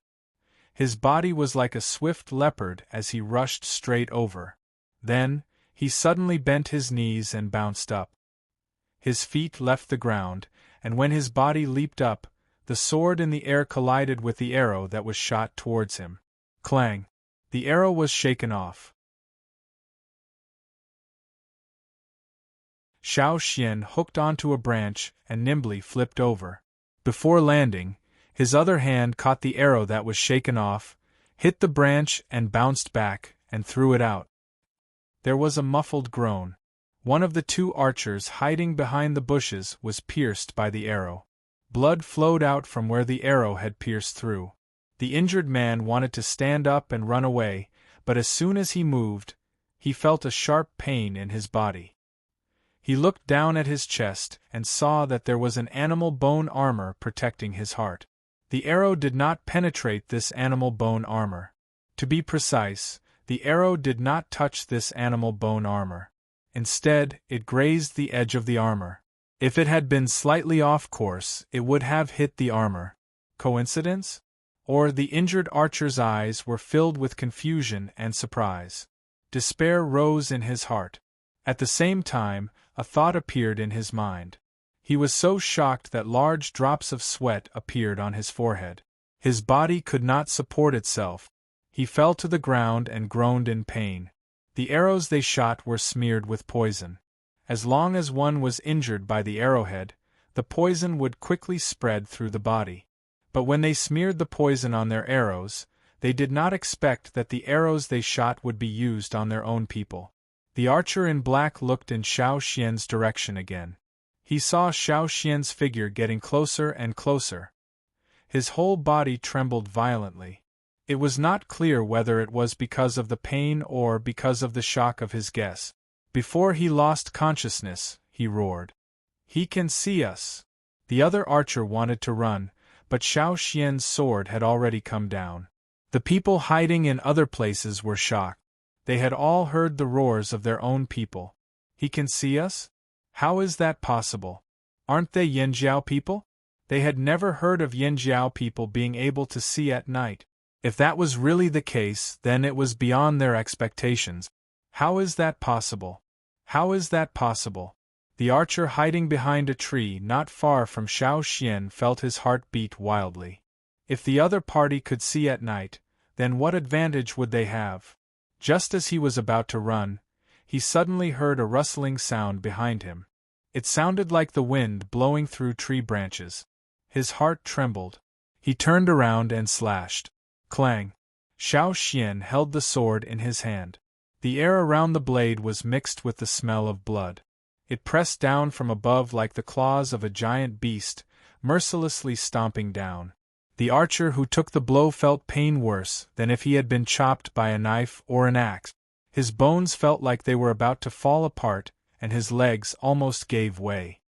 His face, which had been full of murderous intent, was now contorted by the pain that spread from his wrist to his arm. But it was night, and his face was covered with a black cloth, so no one could see his expression. The sound of the blades clashing against each other was enough to make people feel as if they were in ice. Their eardrums trembled, their hair stood on end, and their muscles trembled. The sword edge drew a sickle-like arc-pucci. Blood spurted out. Xiao Xian didn't look at the fallen archer. He bent his little finger and blew into it. This was a signal to the people in the smoke, as well as the Yanjiao warriors hiding in other places, that they could start hunting. Even at night, even though this was a place they had never been to before, they could still clearly distinguish the scents of the various creatures in the forest, as well as the people hiding in the bushes, behind the tree trunks, and on the branches. Xiao Xian continued to look for the archers in hiding, to prevent them from shooting in the dark. The night was still long. When the first rays of Yangguang shone on the forest in the early morning, the team on the mountain was ready to set off. In addition to those in the forest, the mountain had also been attacked, but there were relatively few sneak attacks on the mountain. The sacrificed warriors had been cremated, and the fire used was the fire of the kindling that the shaman had summoned by building a temporary fire pit. As long as the people were there, the kindling would be there. The shaman had once said that the souls of the dead would return to the kindling. The people of the tribe often said that their ancestors and other deceased people were with them. The souls were there, and there was no sorrow. As long as there were people alive, the kindling would continue to be passed on. After crossing the mountain, they arrived at the dry grassland. Xiao Xian also met the people on horseback that he had seen before, but Xiao Xian didn't say much to them. Those people looked at the Yanjiao tribe with guarded eyes. After all, anyone who saw a migrating team would be on guard. Seeing that the Yanjiao team had no intention of staying, those people let out a long sigh of relief. Who were those people that just passed by? I don't know, they didn't look easy to get along with. Who cares, as long as they don't settle in our territory, it's fine. Don't try to steal our territory. But such a large tribe, and they don't look weak, why would they migrate? This was a remote area, and news was delayed for a long time. They weren't well informed at all, so they didn't know about the Yanjiao team. So when they saw the Yanjiao team, they were just curious about where they were going. After all, there was fertile land and plenty of prey, which was the opposite direction of where the team was going. You're tuning in to the Phoenix Knights YouTube channel.